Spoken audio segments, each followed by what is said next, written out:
Hey, welcome back to Symmetric Ball Grid. My name is Andre. Thanks so much for tuning in. It's pretty loud outside on the street right now. I think we are live. Give me 1 second, make sure everything is going, and then we'll be good from there. Are we good? I think we're good. Yeah. How's it going?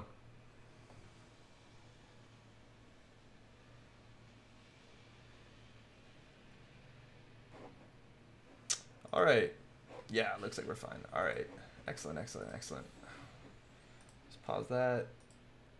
Give this a refresh. Yo, Helios, how's it going? I'm doing well, actually. Thank you. Good to hear you're doing all right.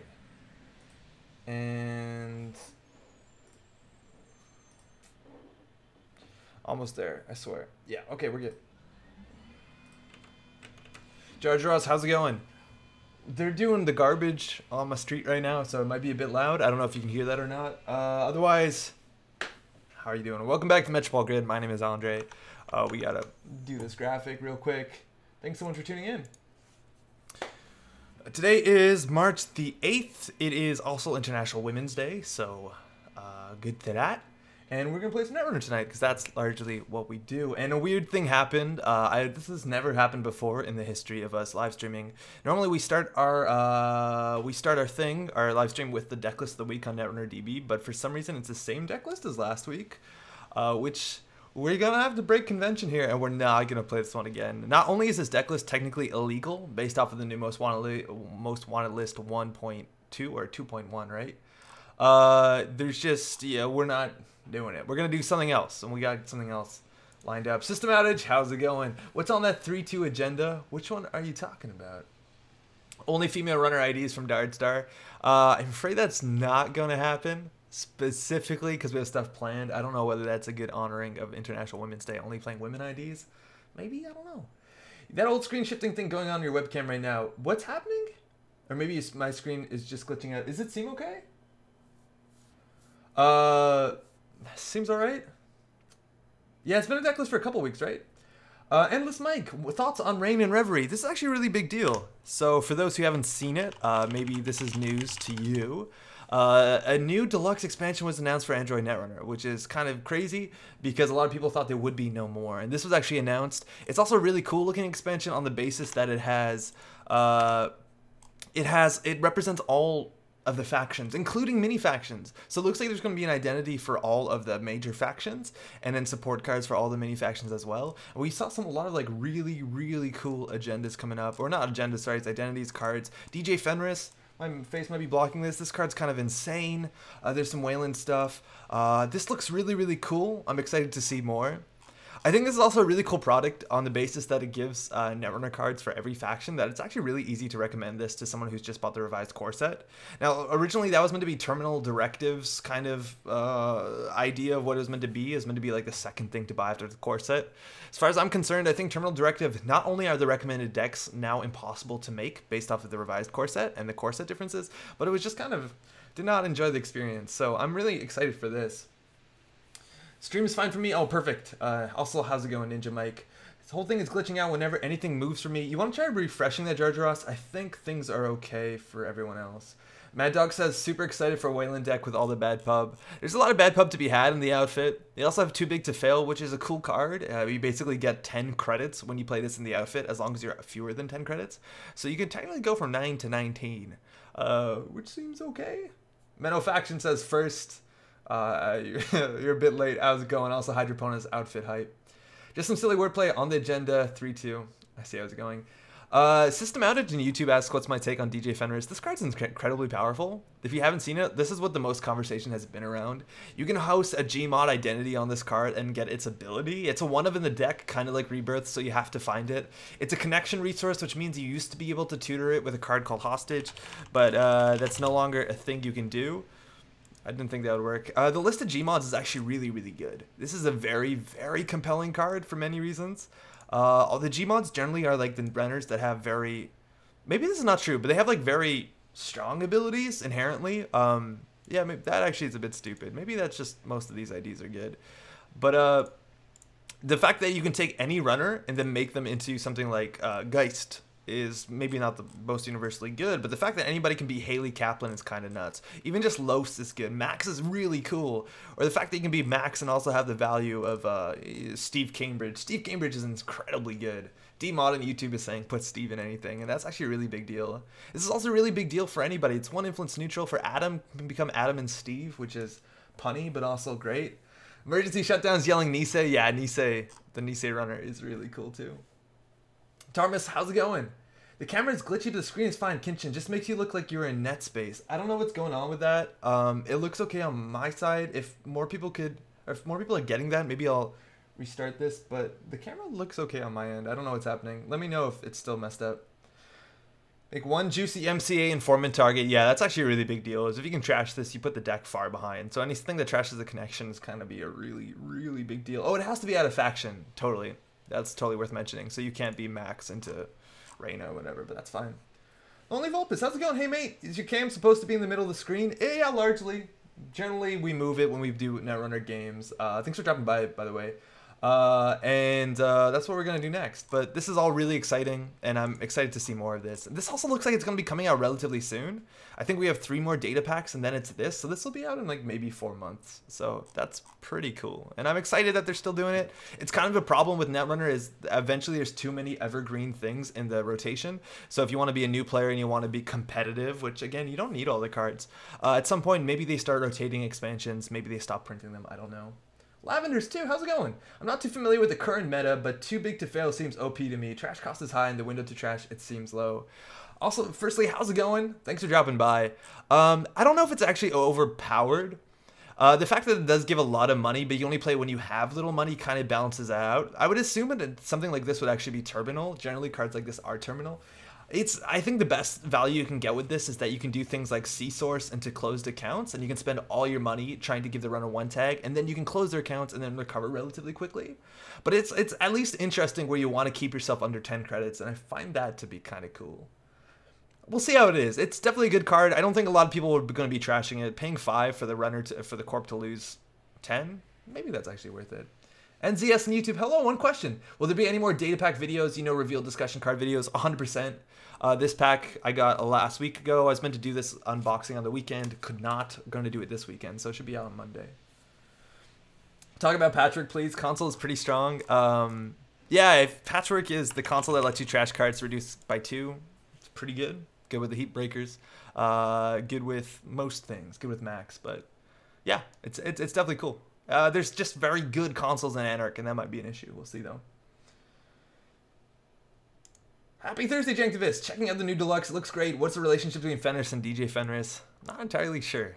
But Fenris, I believe, means wolf in Latin, so maybe that's just his cool name, because I think he has a wolf tattoo. That makes a lot of sense. Iconoclast, hey, just peeking before heading out. Have a good night. Good hunting, everyone. Hey, thanks for dropping by. Enjoy your night. So like we said, the Netrunner deck list of the week is the one that we did last week, and we don't want to do that again because of a couple of reasons. So we're going to do this one, and this is a Timmy Wong deck. Actually, yeah, I will move my camera. That's probably going to be a fine idea. This deck is not loading, but it is, spoiler, it's the Nero Severn deck, which is something that's kind of ridiculous. As an identity that's largely been a joke. But this deck does something really cool with some of the new cards.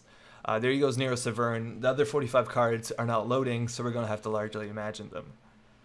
There's Nexuses in here. Does Too Big to Fail count sealed vault credits? No, I don't think it does, which is kind of cool. That's actually pretty cool. Fun fact about Patchwork, you can play a retrieval run for 1 by patching Fem, then install said Fem. I thought Patchwork was only for installing. I don't know if it's actually for playing events. I'd have to check. Oh, Norse is Fenris. Okay, Fenris is Norse. Wouldn't that deck be better with Andromeda Rebirth? Andromeda has rotated out of the competitive card pool, NZS. So technically yes, but not in the competitive organized play field. So we're going to open this up in Chrome because it's being difficult. All right, so this is Timmy Wong's deck. If you don't know about Timmy Wong, he's kind of the hero, the champion of the people. He plays off meta decks in a very, very competitive field and does really well with them. And this one's kind of really cool. It focuses around a new card that came out called Credit Kiting. And Credit Kiting is a card that gives you technically a lot of value, but it has a lot of back conditions attached to it that are drawbacks. And we're going to get around them in some really cool ways. What we're going to be doing is we're going to be running copies of Power Tap, a card that not only makes your NBN matchups so good, but it gives you credits whenever a trace is initiated. And while this card generally didn't see a lot of play in old Netrunner on the basis that you couldn't, cards like this are only good if you can make sure that they fire on your own terms. And we have a lot of ways to make that fire on our own terms. We have cards like Security Nexus, which is actually really good right now. A lot of people are running Punishing Ice with on and counter effects. And we also have things like the big deal Citadel Sanctuary. So anytime you play Credit Kiting, as long as you have some amount of this and some amount of Power Taps online, you're going to install something for almost free, definitely free, and you're also going to get money when you remove the tag. It's really cool. I'm excited. This won a store championship. Let's give it a shot. David Hoffman also, how you doing? Thanks for dropping by. It says play and install. Okay, that's really cool. I didn't realize that. I thought it was only install. That's a lot better of a card. 2 credits a turn is, what's it called? That one that they banned. Blue Moose. It's too good. DJ Fenner's the Ice Manifest still taps into Gmod's brain, so maybe. That's a bit of a stretch, but I like it. I do like that a lot. What do they call this? The Kite Runner. Cool. It's a literary reference.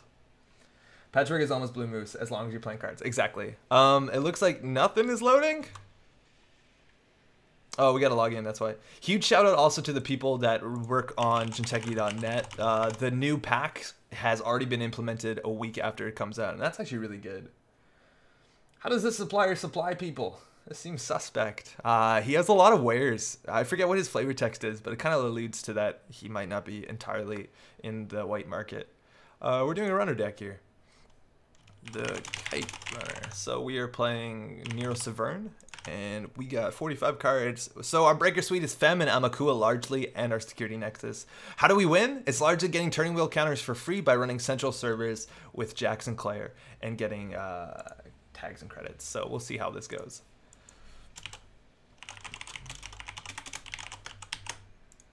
Let's give this a shot. Tony Bluehouse, how's it going? How does the supplier... I read that. I didn't say hi, though. How's it going? He's in a criminal, right? Criminal faction. People maybe get moved around a bit. So my face probably goes around there. And just give me 1 second to make sure everything's running well. And hopefully we'll have a game relatively soon. Yo, what's up, Jamie? Okay, this is good. Okay. We're off. So, Shutdown Runner is in chat. By the way, Shutdown Runner does stream. I believe he streams Tuesday nights at 7:30 till 10. If you want to check out, he has content. He has a YouTube channel and a Twitch channel. He's been running a lot of, lately, it's been a lot of like Leela with actually the same card that we're trying to run. This hand is not very good. We don't have Economy. We don't have Supplier. The best card we have Earthrise, but we're not going to credit kite it out. This is Paulina. See how my SC Dex matches up against this thing. Actually, I think it'll fare well. So I actually know about his Store Championship deck, and the biggest problem that we have, there's a really good counter to this deck specifically if we want to run and jack out or run and bypass something or fem something, and that is Anansi. Because Anansi will give us 3 net damage if we don't break the subroutine. So it really hard counters Security Nexus, and it really hard counters Femme Fatale bypass. And that's going to be a huge issue. I think his deck has 2 or 3 of them. But we're going to mulligan for a better hand, and that's honestly not the worst. Nicholas Brockman, has anyone tried Friday Chimp combo yet? I haven't, but I heard good things. Firstly, how's it going? Thanks for dropping by. We had a store championship this last weekend, and the dude who won it, his last game, Obakata and Snare, he had that in it, and it only installed in 1 game in the finals game, and it absolutely disassembled a CTM, which was kind of fun to watch. But I haven't tried it. I would rather play Nexus Ian than Nero since you're all so slow. The problem is influence. You need all your influence. You know what beats Anansi? Yeah, Charlatan does, but I think you end up paying like 5 to 9 credits or something absurd. So we have 2 Nexuses. If we access, we have a chance of hitting a Snare. We know for sure that this is a DNA tracker or an Enigma, and one of them is worse than the other. Inane sentences. We could always start charging up our Amakua by doing Amakua Dirty Laundry R&D. If we hit a Snare, we lose both their Security Nexuses, and then we kind of lose the game. I think that's sort of worth doing. Another chance is we want to figure out what we're going to do with our whole turn. So I think we want to draw once. Hopefully we find a sure gamble. That does not change our turn significantly because we want to actually power tap this thing out. We don't want to supply it. So this is not going to give us that much value. It can install this for 1 credit cheaper, but that's not really worth it. So I think we want to do Amakua Dirty Laundry credit. So I guess we can draw once more. It makes a snare chance less likely. We could also just do Dirty Laundry into Earthrise. We're playing against Paulina, I totally forgot. So you want to draw multiple times a turn. So that actually technically was the best way to do it. And having 1 counter on this means we can technically contest Enigma relatively soon. Yo, Vincent, what's up, man? It's a Kakugo. That thing we can bypass. No, actually, no, you can't really. Hey, Andre, have you ever considered setting up an overlay for when you stream record? That would mean you have to move your portrait less. I'm not exactly sure what you mean by overlay. Like how people have the thing locked in a certain position. That's probably worth doing. And I have different scenes on my thing. So they installed, they drew after, which is never the right order. So that means this is probably the Kakugo. It has to be the Kakugo, the Enigma. I would assume it's a Kakugo, considering we want to run R&D more than once. Kakugo, though, is a bit of a liability because we have turning wheel, so we can kind of get our tokens. Also, Vincent in chat, huge congrats for winning our store champs this weekend. So if we draw, the best thing we hit is a career fair, which we have some of in the deck. 3. So we could draw once. The only problem is as soon as we draw once, we're basically giving them a credit and getting them nothing else. We have basically, yeah, let's draw. Yeah, it's not a career fair. Card draw is probably good now. Installing any of this stuff is not that great, so we'll just put this down and take a couple credits. It's a pretty weak turn. Make your face small and put it between the score areas. That is not the worst place to put that. Nothing shows up here, right? Yeah. Okay. They iced up everything. So this is, we know Enigma, DNA Tracker, Kakugo, and something else. So this is probably the Enigma. I don't know. And there's that career fair that we have, and we can start getting them these these taps for cheap, and we can start having an econ engine. The only problem is we're gonna be locked out. We might not be able to make a successful run at all. So we might not be able to get down our what's our called our credit kiting. So we can install these for free. We might as well. We can just click for credits. We're going to need a lot of money if we get this down, so clicking for credits is pretty good. Supplier into Earthrise is a bit slow, Tony Bluehost. It doesn't fire on the turn that you install it. I'd rather get our economy going or a draw going so that we can find other stuff. It's just a bit too slow, and we need to go fast. I'd guess make the screen smaller than full screen and put your head in the corner in a border. But yeah, that's the problem. It's like this game is really difficult to get your face on top of it. Because there's no good space. The board states always change. Then you have to move your camera around when it's acid spam. But this is probably actually the best place. Maybe I'll try something. I know other people put it over here. I don't like doing that, or over chat. I'm not a big fan of that. I also have a vanity issue, so my face has to be at least like 22% of the screen, or it's on my rider largely. Again, we have enough to contest a single card remote, and we know they're going to push out an Obokata, so card draw is really good. I think we're just going to host this and click for credits. We can also jack out when we did a Sentry, which is not good for Anansi, but generally good against Komaini and stuff like that. This seems like a really bad turn, but at least we can install our stuff. Can't wait for the outfit to round out my collection of tower IDs. I got a lot of really good towers. And they're playing Celebrity Gift again, which is great because we can see what's in their hand. They'll probably show us everything. Philip, how's it going? If you get a green screen, you can make your face bigger and take up less space. I'm not the big on the green screen, but maybe. I like this sort of atmosphere. 22%. I thought the contract was 33.67. Repeating, of course. Alright, so they showed us Archive Memories, Hedge Fund, Obokata, Snare, Voter Intimidation. So Voter Intimidation is actually relatively scary. It can destroy any of our powerful resources, and we have a whole bunch. Don't install that, we might as well. But we have our Jackson Clare, and we have our credit kiting, so we want to make a successful run. We can make probably a successful run through Kakugo and R&D. And we'd have to clear the tag manually. But I think we should just do it now before things get worse. They have 30 credits. I don't think this is a DNA tracker. They probably want to put it on an HQ against criminals. Let's give it a shot. And we can't lose both of these, right? If we lose this, that'd suck. This is a 1 of in the deck. You don't want to lose this. What is the circle behind you? What does it say? It is... Oh, fucking hell. It's a DNA tracker. Ah, Christ. If we lose both of these, we probably lose the game. I really did not think they put a DNA tracker on the HQ. That means this is an Enigma. And we can't jack out. It is not a sentry. Let's see how bad things go. We're fine. We're fine-ish. All right. So we have to make a successful run, which means we die to snare. Well, not we die to snare. We lose our nexus to snare. We hit a baddie, actually, which is a really good hit. The only problem is if we trash this, we can't clear the tag. Right? Thinking. Like, if we do trash this, which we'd want to, I think we run one copy of interdiction. They might not know that. We can't install this credit, remove the tag, so we have to not let this baddie, because I don't want to lose a supplier, and I don't want to lose our power taps, and they could just trash everything. So we won't trash that. So credit kiting, we'll bring this out, we'll click for credit, and remove the tag, and it's kind of unfortunate, but at least now we can security nexus through this. We can even take money. We'll actually have a money engine here as soon as we have our Citadel Sanctuary. You look like a nail. Circle says, oh, fucking hell. It's a DNA tracker. How's it going? No trash, more turtle counters. That's a really good way of putting it, Mad Dog. I like that a lot. And we still know every card in their hand. We know baddie. They played the hedge fund that they drew, so we know just about everything in there. We also have to watch out for archive memories, Obokata archive memories. Or, sorry, voter intimidation, archive voter intimidation. This is the Obokata, or this is the baddie, probably. Zach, what's up? Tanuki. I've been playing more Destiny than Netrunner recently. Does that make me a bad person? In my defense, I've been making my buddy buy all the boosters. No, then you're a good person. So we can hit this. Basically, it's like clicking for one credit. It's worse, because we have to remove the tag. So let's go find our Citadel. We also need money. Oh, we found it. The only issue is they have so much more money than us, they can actually boost the Citadel Sanctuary Trace. So I think we're just going to draw up right now, so we can start contesting the remote. I guess we install this for free. This is pretty bad. They can score a 3-pointer. I know they're on scarcity resources, so we'll find it out. So close to knowing that Circle said. Oh, that's a secret. Another celebrity gift.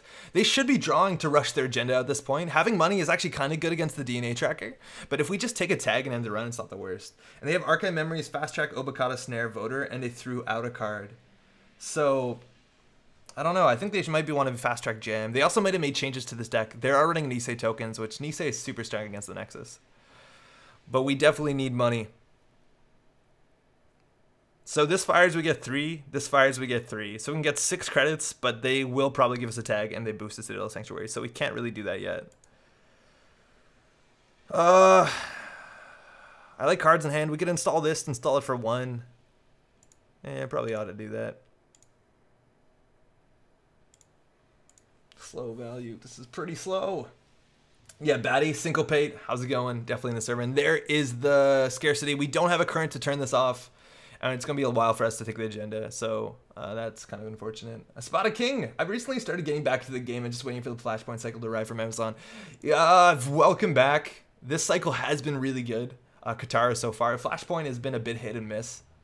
But it's a really good time to be in the game. So we don't want to throw cards out as much as possible because we know they're running Snare and Obokata, so we don't want to overdraw and like draw, throw this out. So I think just taking money is okay. The problem, because they have 3 billion credits, is that Citadel Sanctuary, we can never rely on it. We really can't. If we run and take a tag and clear the tag, we basically run to gain 3, clear the tag to... It breaks even. It's not worth doing. So I don't know why they're not jamming. Shazner, what's up? I don't understand why this deck isn't running Au revoir. Too slow, probably doesn't need it. But very, very slow. Restricted card in this deck is a single copy of Employee Strike. A single copy. Because Timmy Wong is an absolute madman. Looking for inspiration for store champs, need to be CI and CTM. You got a lot of options. We can install this for basically 3 credits. Yeah, that's fine. So we can draw once. Drawing really doesn't matter anymore because they have infinite money. And we'll just keep these shitty cards in our hand anyways. And eventually, I don't know why they're not jamming agendas. I really don't know. David, if you want to beat CTM and CI, you got a lot of cool options. Edward Kim is good against CI. Not so good against CTM if they score Ares and the AR enhanced security for sure. Like, we just gonna click for credits here. Anansi is going to be a huge issue. I don't know what we're going to do for that. We might actually want to draw into a fem. The problem is as soon as we draw, we don't like get something we can install. We have to throw it out. That's actually pretty good.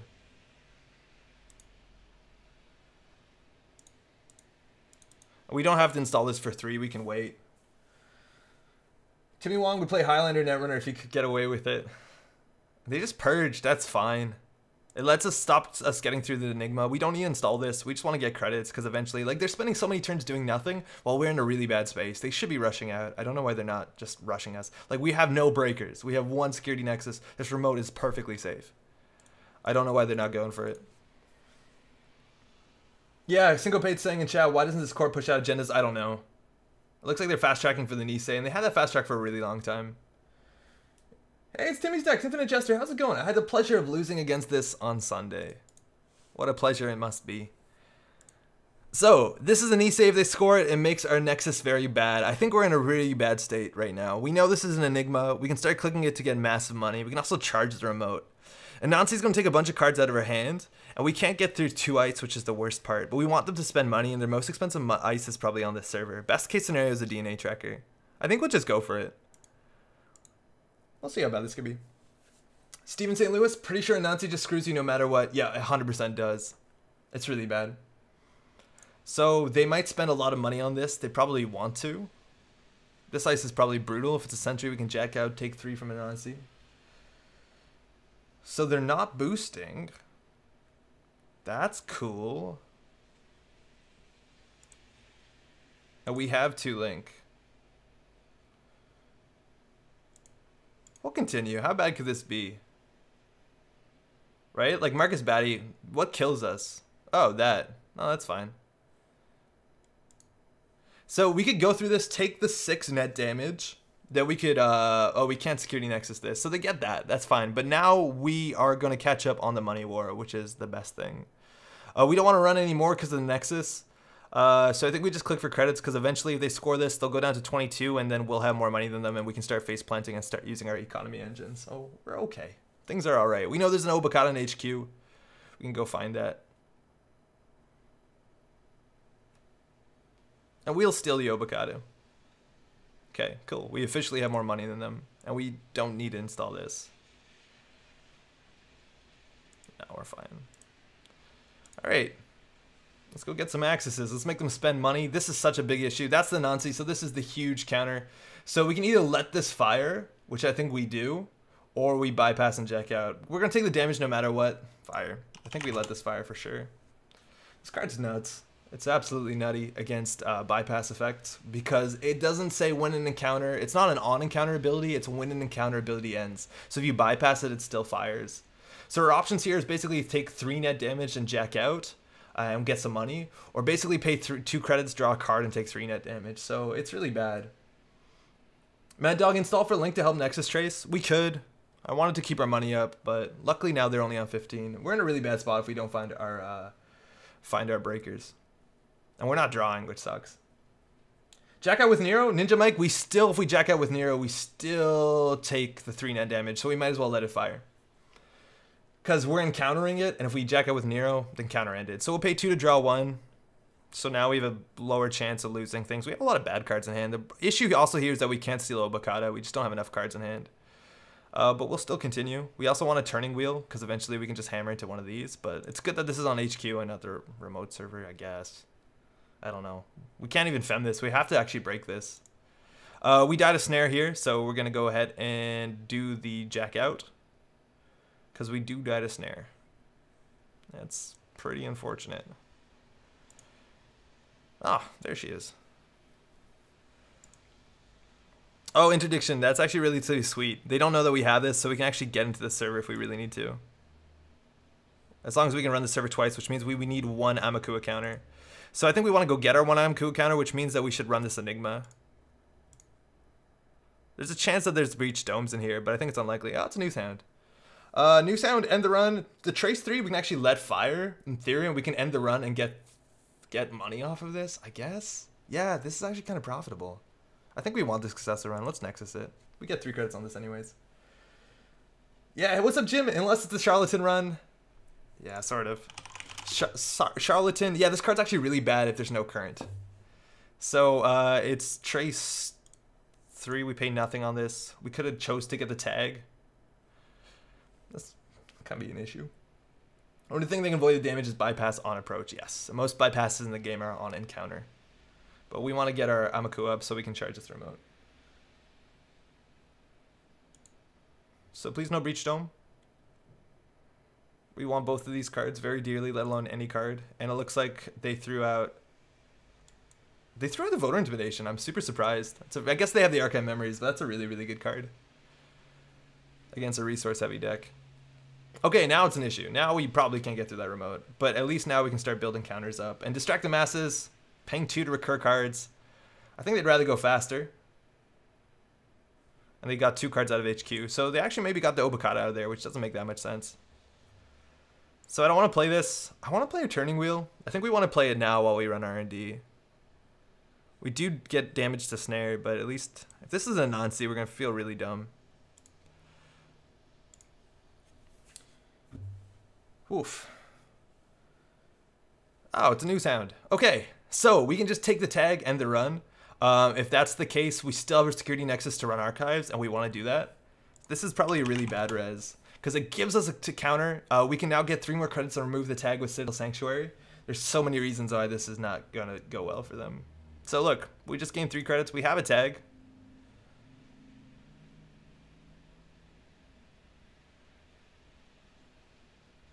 And then we can remove the tag and get 3 more credits. So we should have a tag, right? I don't know why that did not do it automatically. So we can run archives to get a counter. We probably want to do that anyways. Get more money. And power tap is not once per turn. No tag for you? Wait, why no tag for us? Oh, because we have fucking 3 link. Jesus. Oh, man. The Maxwell James. Maxwell James absolutely demolished us. At least it's like clicking for 3 credits. That's kind of cool. That's actually kind of cool too. Colin Kuntz, how's it going? I'm wondering the entire time what this new Nazi card is. Which Nazi card? What? Alright. So we can just slam into this again and get 3 credits and a Turning Wheel counter. That's pretty good, but we'll still lose this remote. 3 link. That's funny how that's an issue. Our link is actually an issue. That's really funny. We could draw once. We probably need to draw once. We need to charge this remote. When we draw a Fem, we can Fem the DNA tracker and we're good. Honey T, how's it going? We are playing Timmy Wong's deck. It's a Nero deck. Install credit. So it looks like he didn't jump to Brain Trust. This could be a Philotic, but like this interdiction is just going to absolutely brutalize this server. We want to get the card draw down. That's really good. But we also want to find, like, we basically want to find our Fem, because then we install our Fem on this and we can charge the server. We don't want to Fem this. Oh, he's actually rezzing all his shit. Fuck. Okay, now the server actually is probably impossible. We have to win off Centrals. Laguna Velasco, that's probably not worth, maybe that is worth playing. So we can special order for Fem and then go for it next turn. The problem is we're going to discard a card this turn, so we're not going to do that. Let's get down our, technically our Earthrise I think is fine. And we're going to run archives, get some counters here. We're making a lot of money doing this. Did we click for a credit there? We shouldn't have clicked for a credit. If the runner bypass fires before encounter, then counter never started. Yes, so that's on approach, not on encounter. It's technically something. It's not the fact that the encounter needs to have happened that causes it not to fire, that you have still be encountering the ice to suffer it. So they went for the purge. That's fine. I think our turns are better at gaining stuff than them. We should be hitting this new sound as much as possible and trying to win on 1 R&D run. Nisei actually works relatively well against Turning Wheel. We're going to get card draw next turn. I think we want to get our Fem down on this DNA tracker because it's going to be hard for us to deal with. The only issue is if we run here, we can't bypass both of those. Do we want to Fem this? Actually, maybe we need to Fem this. Then they can fast track to the win. This server seems really hard to get through, and we have to encounter an ice twice. There's so many things in this deck that are really good against this deck specifically. The fact that they make us re-encounter ice so we can't buy Fem it, that means actually we probably want to Fem this. We have another Fem in our deck, so we'll probably be fine. We'll put this on the remote. But we'll run Archives, get this, then we can tap this out, get more money. Okay. This is like clicking for a credit. I just wish we're meant to be getting Turning Wheel counters. And we also lost Jackson Clare, which Jackson Clare, if we had Jackson Clare, we'd be running a Newshound, gaining 3 credits for a click. It would be insane. It'd be really good. and a turning wheel counter all for free. It would be perfect. So credit kiting. So we're gonna play Femme Fatale for free on this. We have a tag, but we're gonna be able to remove it for free. Actually gaining 3 credits and drawing last click is not the best.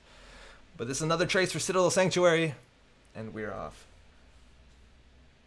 Credit kiting Femme. And he's not gonna boost this, so we're gonna get 3 credits and a Femme for free. You can break a new sound with Femme normally and let a trace fire to gain a refund. That's true. That's cool. And I think we actually want to contest this remote before it's bad. I think that's right. Oh, we also have an employee strike, which is cool. I think we technically don't need it, but before there's an agenda in here, you always want to rush the remote. I think we have enough credits. The problem is whether this ice is, and we can actually get through this. So I think we're going to run this remote. You should never leave the remote to be defensive before an agenda gets to it. If you have a chance to trash it, trash it. Otherwise, they're going to jam an agenda in here, and that's definitely double Marcus Batty, considering they didn't res the second one. I'm okay with Marcus Batty. It's not that big of a deal because we only have to security nexus this ice here. They could make us encounter it twice. That might be an issue, but if they do it, they trash this. We'll see how bad it could be. If it's a sentry, we can jack out. Worst case is a Nancy. We let it fire and jack out. Mind you, Code Replicator lets you jack out. Oh, it's a data loop. Perfect. That's a really good thing to security nexus. The server's not that bad anymore. It does have Marcus Batty and the run, but it will be okay. We could also de-res one of these, but we have to run HQ, which is kind of a nightmare.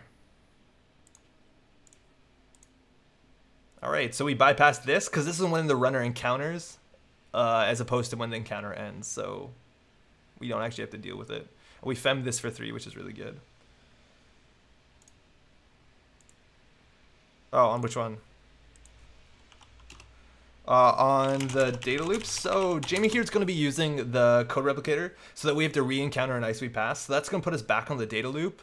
Unfortunately for Jamie, I don't think we can just jack out here because we're approaching the ice. So you can still jack out when you approach a piece of ice. So that doesn't technically do that much. So that's okay. Yeah. So the baddies are going to be safe, and they have a Nisei token, so there's still a lot of stuff. We can't really run this again.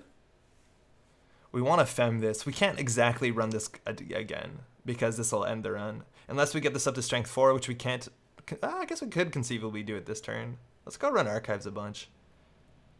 We're going to have to throw out 1 card, which isn't the best. I think Laguna Velasco is really good, because it does help us like redraw back up to hand size if we need to contest Obokata data loop. And we can run archives a whole bunch. So this is going to be, we'll match the strength for 4, break 1 subroutine for 5.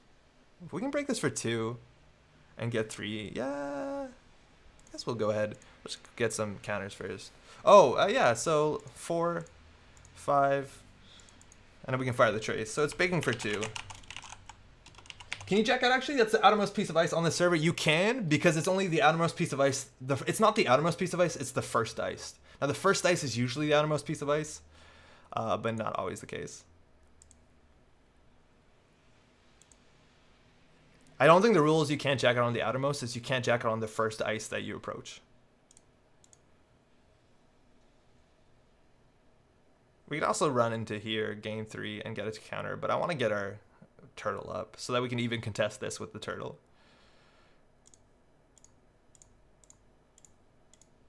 And we're not playing the Shurigemo because we really don't need it. Most of the things that we do actually generate us money. So we're in an okay spot. And we can probably contest this remote. We're going to try and clear out the baddie. Now, we are drawing, giving them money, but they just, like, their ice is really expensive and they're not making a lot of money. And icing up that is pretty good for us, too. Hopefully it's not the Nancy. If this is not the Nancy, R&D is going to be where we're going to go. And eventually we break this for cheap. Alright, we actually got a Saker, which is super cool. We can de-res the data loop. We can de-res Kakugos. If you de-res them too, it's harder for them to use Marcus Batty, which is super rad. We have no reason to install this now. Saker, we de-res this for... I think we still charge this first. The only problem is if they fire the net damage, they have a chance to hit our good cards, but I think we still have enough money to charge the server. Make sure you fire the trace on your second run. Oh, we did. I think we did. Pretty sure we did. So let's try the server. I think they fired at Syncopate. I'm pretty sure they fired the Trace.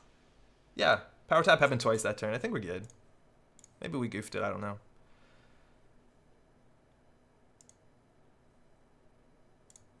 So we can break this, and we think there's 2 baddies, so we can trash all that stuff. I think they're just going to end the run baddie, but that makes their server really bad. They still have the Nisei token, but at least we're doing something to help our board state. And we lost the sure gamble. Marcus baddie, we want them to spend money, so we'll pay 0. They'll probably pay 1. Oh, yeah, they did. Also, just Chris, how's it going? What's with Nero? This is Timmy Wong's Nero. It's pretty cool. So we get, we already used our Nexus, which is a bit unfortunate because we don't have a proper panic button. I think we just want to install the Saker and then smash into the News Hound over and over again, because then we have a barrier and then they can't really lock us out by jamming our security Nexus. So I think that's fine. And running this R&D over and over again actually gives us 3 credits and gives us a turning wheel counter, which is like pretty good. Seems good. We have a super magnum opus. This is another reason why we don't play Sure Gamble. And we played Sure Gamble that turn, did we? Oh no, we lost it. Fantastic. Alright, that's likely the Obokata. Best case scenario here is that we deny them the Nisei token. Now, they're not pre-resing anything, so Interdiction Run gets the agenda for sure. Oh, actually, no, not necessarily because of Nisei. I think we still do it. How many of these cards do we care that if we lose? None of them. Let's do it. So we played the Interdiction, we turned off their current, which is cool, and now we can run this remote. We can actually de-res the data loop. The only problem is we'll have to encounter it, which means we'll put cards back. We'll do it again on their second turn, because the first time we're definitely going to be nexusing this. We also could de-res the Kakugo, which is kind of really sweet, but then we might lose it to damage if they run and they res it again. So let's give this a shot. There's also a chance it might be bacterial programming or SSL. I don't think we have to particularly play around things. We're actually really good against punitive if this deck is a punitive deck, because we basically, it's like Trace 2. So we're just going to be trying to play the control game and contesting the remote, which is a pretty strong game to be playing. And no matter what, we can get through everything here. A Neural EMP will kill us. I guess we could draw up through it. We can also bounce our Saker back to hand after passing this Kagugo the last time. I guess we might lose it to Obokata, but in theory, if we need hand size. And we lost Employee Strike. All right, so we can go again. So this is going to take a damage. This is going to take 4 damage. Do we want to keep any of these cards? Not actually that important. If we installed this, we could have drawn up, which might have been good, but I don't think we're going to die to double Neural, are we? And they use that to protect an Obokata, which is pretty okay with us. Yeah, I don't want to bounce this to hand though, because we could lose it, and it seems pretty good. Oh, actually no, because this will fire. So we need 4, 5, 6, 7. I think we have to trade in the Saker to steal this. Another option is running HQ, but that's taking 3 damage. So this is 4 damage, this is 5 damage, this is 7 damage. So if we had to install the Laguna. I think we're just going to lose the Saker. That's really unfortunate. I think we have to lose the Saker here.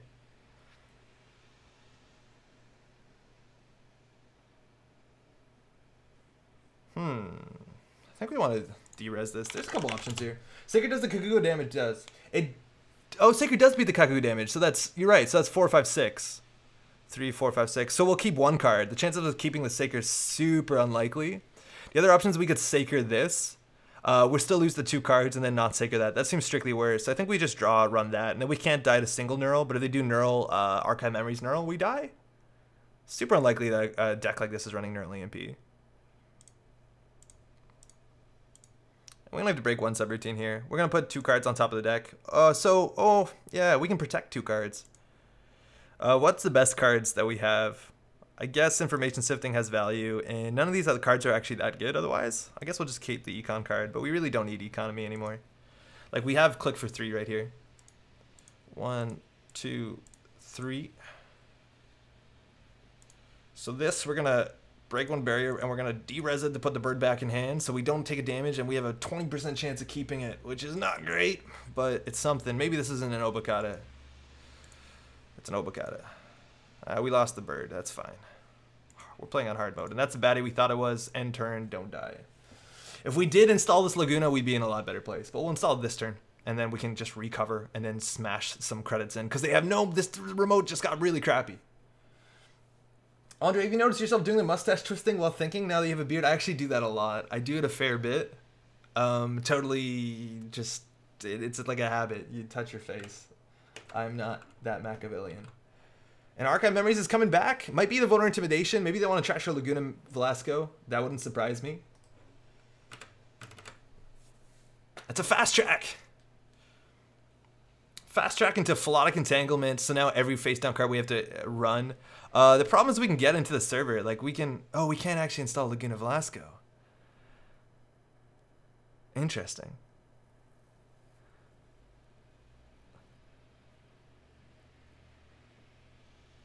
We need 3 cards to contest this remote. So we do draw, draw, draw. We can let him have this. It's really not that big of a deal. Okay. Are you out of fractors? Yeah, we are. We are 100% out of fractors, but we have Amakua. We'll probably be okay. I think it might have been worth it, but we also have another Fem, which is great. Mustache twisting is the mark of nobility and wisdom. Thank you. So what are we going to do here? So if that's a Philotic they score, I'd go down to 6 credits. However we draw, they're up on 7.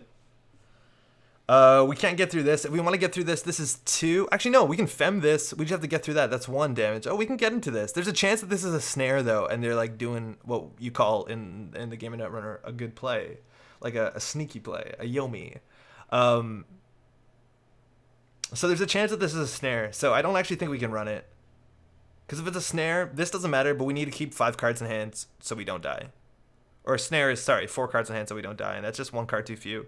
If we could jam this down for, we were 1 credit short on this. I think we'll just, like, draw up.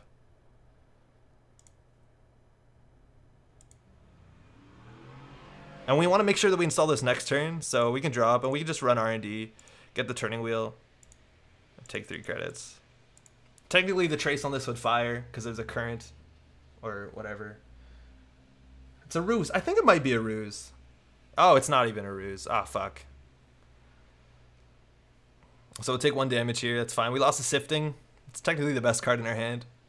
But we can get this down. And now the remote server game is on. And we only have 13 more cards. So accessing snares is kind of an issue. Let alone we'll never be able to run through this Anansi. Unless we get Amakua up to 5, which isn't unreasonable. We definitely want to get that down. Seems like a good card. I've never used this card. Why doesn't it work? Whenever you spin a draw... Oh, draw additional card. You don't even have to Proco. Alright. So, how do we not lose? We need to make sure that they don't score another 5-3. Obokata's going to be an issue. We only have 11 cards, so we want to probably just contest only the remote and only when they start advancing cards. Because everything else is a Nisei and a 5-3. Now, funny enough, they actually just turned Newshound off. So running R&D... is okay. We don't have to steal the Obokata. Snare is the worst case. But this doesn't have an end to run. I feel like that's too good of an opportunity not to do. And we can see 3 cards. So we'll just gain 3 credits on this.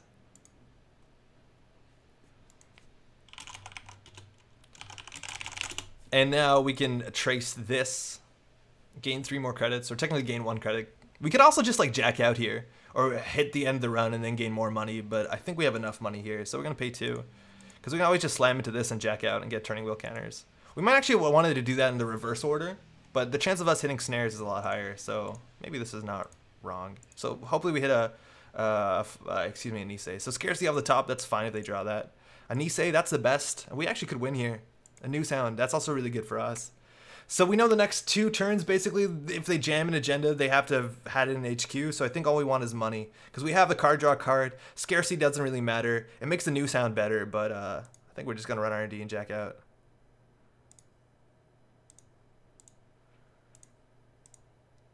One, two, three. 1, 2, 3. And 12 credits. This remote's okay. I wonder why it's an upgrade to the normal draw action as opposed to being like Proco. It's kind of weird. Proco is technically different. Yeah, I don't know. Not sure why these are different. So card and server. IPO for 14. They do not play the scarcity. We know the top card of R&D. This could be a baddie.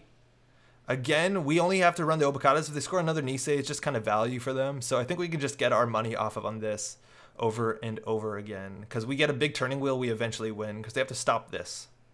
So R&D, jack out, run R&D, jack out, run R&D. Drawing another Fem would be cool. Chance of a top decking is pretty good. And then credits will be a plus. 3 times 4 is 12. So we should be at 24. That does not work. That works. Seems good. For the combo with Symmetrical Visage. Yes. Actually, that's a pretty good point. This technically works with Symmetrical Visage. So he drew... Jamie broke the lock. So he drew a card we don't know. Now, another ice on R&D can be an issue. We don't know what it is. Worst case is a non-C. Best case is... I don't know what the best case is. I think we can still run it. If it's a non-C, it sucks a lot, but at least maybe we have a chance of winning right here, right now. Please no a non-C. Oh, fine. So this is annoying. We can't break it just yet, so I guess we're going to Security Nexus and just walk away. We can also just take the trace here, because we were not going to make a successful run, so we might as well lose the trace, so we have a tag, so we can clear the tag. That's the best case scenario for us. We could draw up once here, but I want to keep as many cards as possible so that we don't lose to Snare. Running Archives, this actually does nothing. The chance that this is a bad ice, it'd have to be a code gate, and there's not a lot of code gates less than 8 credits that we're scared of. If it was a DNA tracker, it'd be bad, but there's not a lot of things that this could be that would be really punishing. Enigma would be the worst case scenario, but that's not bad. So let's try and get our Emiku up to 4 credits so we can run R&D next turn. Or to 4 counters, excuse me. If it's a Sentry, also we can jack out. So it's a Kakugo, so that's annoying. We could break it for 1 damage, it just strictly isn't worth it. Actually, no, that might be an issue. Maybe we want to break that. Yeah, we'll break that. Yeah, getting this to 4 strength is a really big deal. We lost that, this is fine. So we also gained 3 more credits on this, because it doesn't have an end the run, it's just a trace. Best case is vanilla. Vanilla actually would be really good, but there's no way a deck like this is running vanilla. Alright.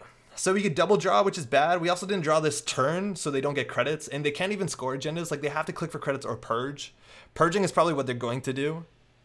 And if they purge, I don't know. I guess we do have to technically draw to be able to fem this to get through R&D. Or we can just keep building counters. Do we want to double draw? I guess we can double draw, host something on here, whatever. I don't want to spend cards, actually. Let's just not draw. It might be a bit greedy.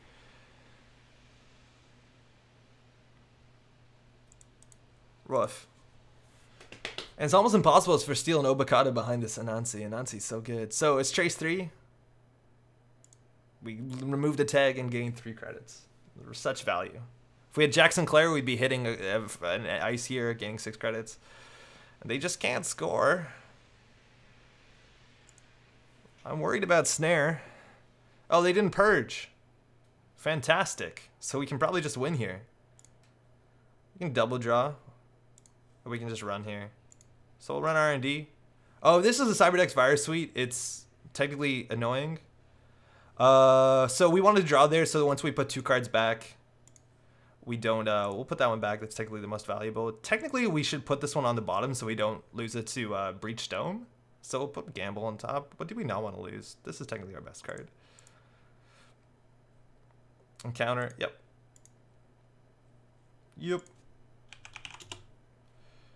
And then we can bypass this one. And then we can see a lot of cards. And we can still steal Nobakata. We got to boost 2. And hopefully we win. They only have 10 cards left. The chance of us dying to Snare or hitting something... Yeah, the fact that they have 6 credits is kind of scary because Snare into Obakata... Double Snare we die. But Snare into Obakata makes us Obakata really hard to steal. But we see 4 cards here. They're all new. So that's a hedge fund. That's a pretty good draw for them, I guess. Obakata, that's GG. And we pulled it off. Losing our Saker, I think, was totally the right play. An ELP, that's kind of cool. And another Obakata, which is totally safe. Thanks for the game. This is a late game deck. If someone straps on Security Nexus, let alone Power Tap, it means in the late game you're gonna lose. Because if it goes long enough, if you rely on ice. Now they did actually have cool ice that made things a lot harder for us to pull it off. But the way that they played, I think they needed to go way faster. They could put 2 ice on this remote, even 1 ice on this remote a lot of time because they had more money than us, and just rush that shit out. They had fast tracks. They need to score an Nisei as soon as possible. Because once the game goes late, like admittedly we have like what? Where's our other fem? Stack only has 1 fem? Oh, super weird. Well, we weren't playing like that. But like, if they went really fast, we actually would have a hard time keeping up. And the later the game goes, the better. Like this combo is kind of absurd. So you gotta go fast. You do have to go a bit fast. All right. Give me 1 second. I think we can try another game with this too. It's actually a pretty interesting deck. If you're just tuning in, by the way, my name is Andre. Welcome back welcome to the Metropole Grid. Thanks for dropping by. We are playing. It's not the deck list of the week today. We're playing Timmy Wong's Store Championship winning deck. It's a Nero deck, which is always really fun to see, and it gets a lot of good value. I didn't see the fast track till super late. I thought emergency shutdown. I thought you showed us one with your what's it called? Didn't you celebrity gift us one? I might have been mistaken. Regardless, I think you rushed the Obakade. Goku.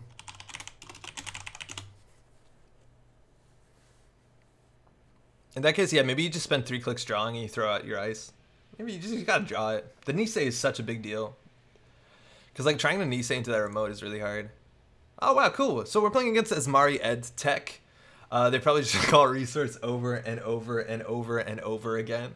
This deck actually gets a fair bit of money, which is kind of not the best. Our hand is relatively good. The fact that we can career fair out a supplier. The supplier, mind you, is like really bad against Asmari Ed Tech on the basis that you can tell.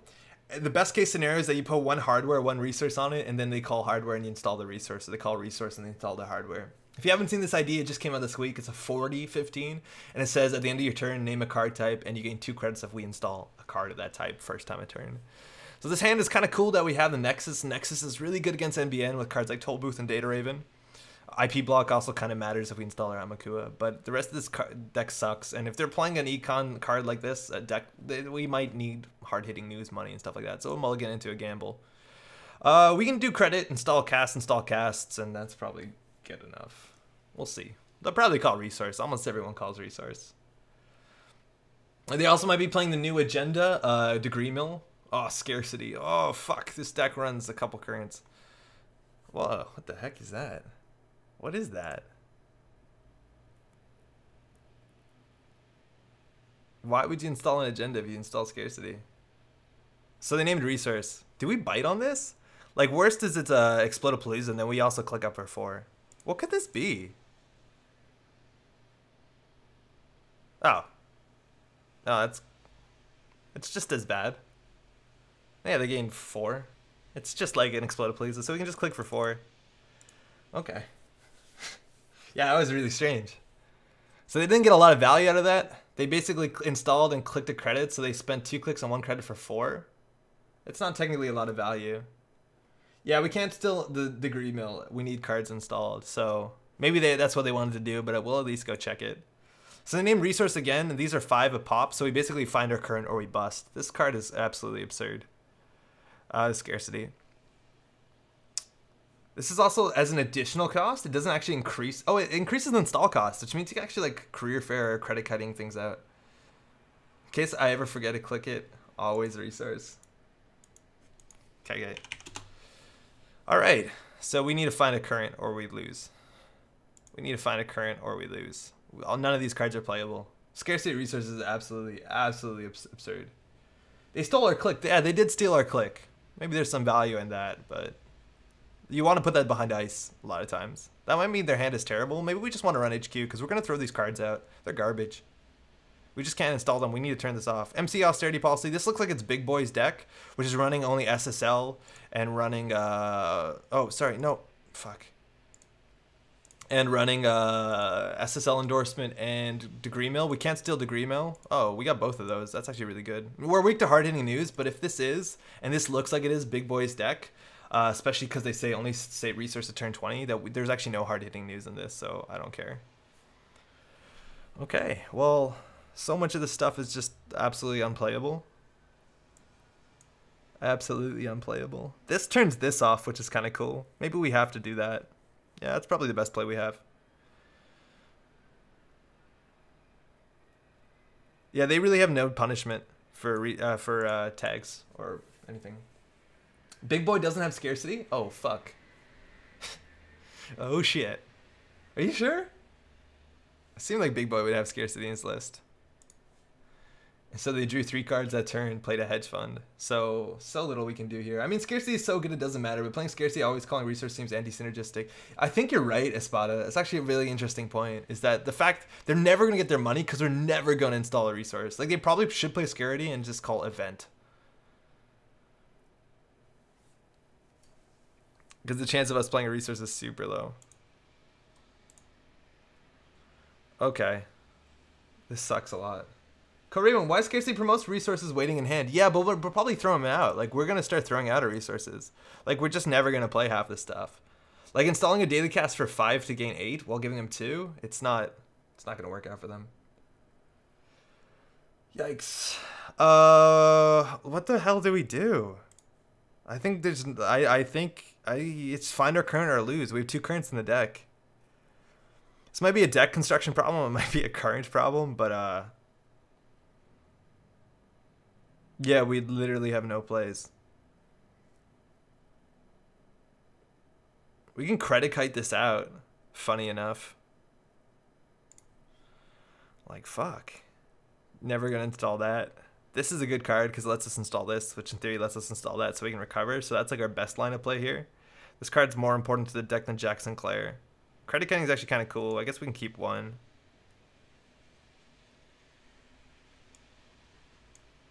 Yeah, this is rough. Career for the supplier, I think we have to do that. We pay 2 for the supplier, and then we can start installing things for free. Alright, so that's either, if that's an Asmari, we can't steal it. If we hit a Jua, we're also in a really bad place. Funny enough, Archangel does shit all.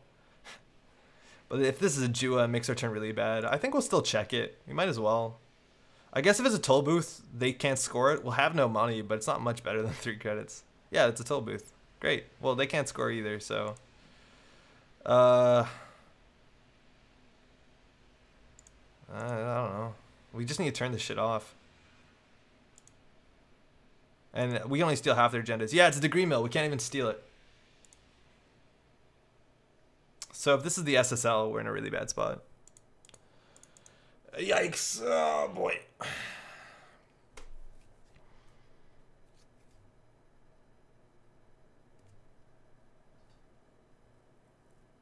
Yeah, this is rough. Okay, what do we do? So our deck has how many resources?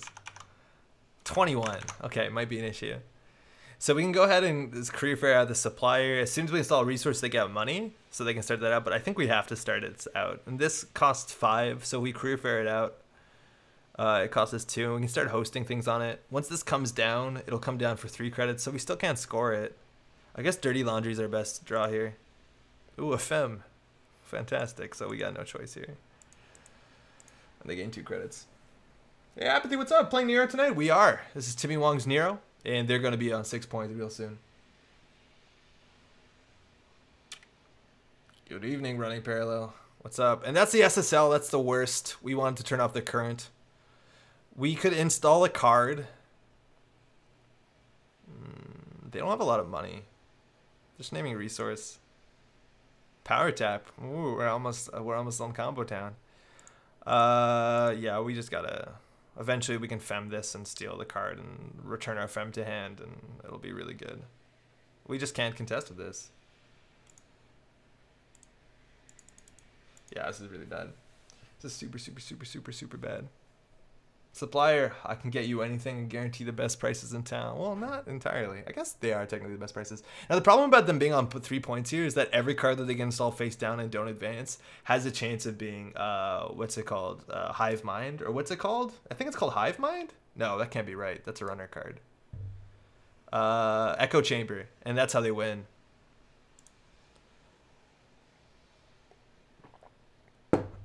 So, what do we do? So we have 2 cards. So in theory, if we like run HQ, install our Fem, we can return these to hands to be able to get the Degree Mill. That is like absolutely brutal, but I think we might need to do it. It also makes the tag not a problem, but we spent too much getting these. We got to get our econ going. They're going to be on 6 points, so we're going to lose really soon. So let's draw for Dirty Laundry. All right, another resource. And we can credit up a whole bunch. We can start like taking shots at R&D, but if we hit an Archangel, we're basically GG. And we can hit Archangels on Central Service as well. So I think we're kind of boned. I guess as a duo we can jack out, but Archangel's such a big problem right now. No, I don't want to install this for 2 right now. We'll just click for credits. We'd rather need credits than anything else. Yikes! If you're just tuning in, this is going really poorly.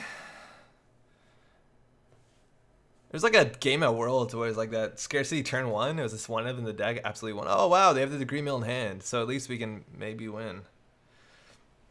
Yikes. Okay. If we bounce this into our deck though, technically value. So I think we want to install one of these so because they have the other card in hand. They also have a billion credits, so if they double ice this, we're fucked. If they don't double ice this, we're fine.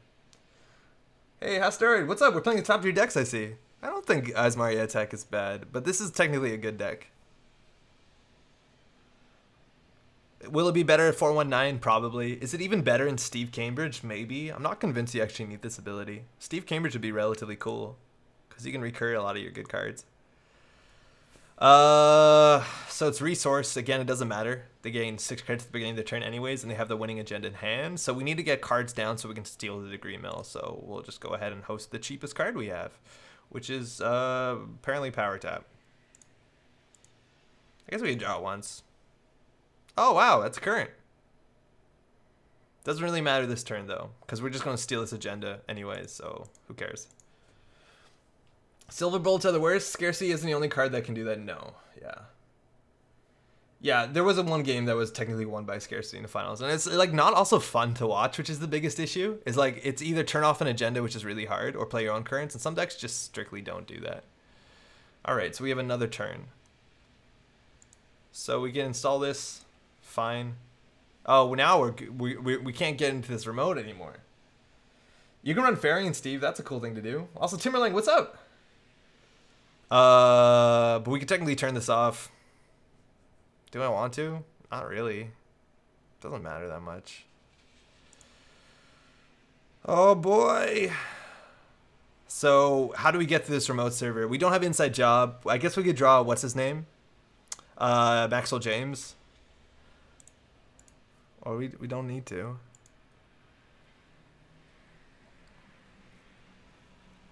If we play this, we're basically spending a click and spending a credit to save 2 credits on this. So it's almost the same thing. There's no way we're going to have enough time to play Laguna. And we need this. This technically is good, but this is half the agendas out of the deck. Like, mind you, if this is the other 5-3, if this is the Degree Mill, that's 9 out of 18 points out. So out of these 27 cards, there's only 3 agendas. So if we do get this agenda, we might even have a long game. Actually, no, we could just lose the Echo Chamber right here. This is likely Echo Chamber. No, I think we lost the game. And this is Archangel, we're fucked because it bounces our Fem, so there's no way. I think we just lost really, really, really hard. Technically, the worst card is Laguna. GG. I think we lost. There's no other card that goes down here face down besides Echo Chamber. Yeah, there you go.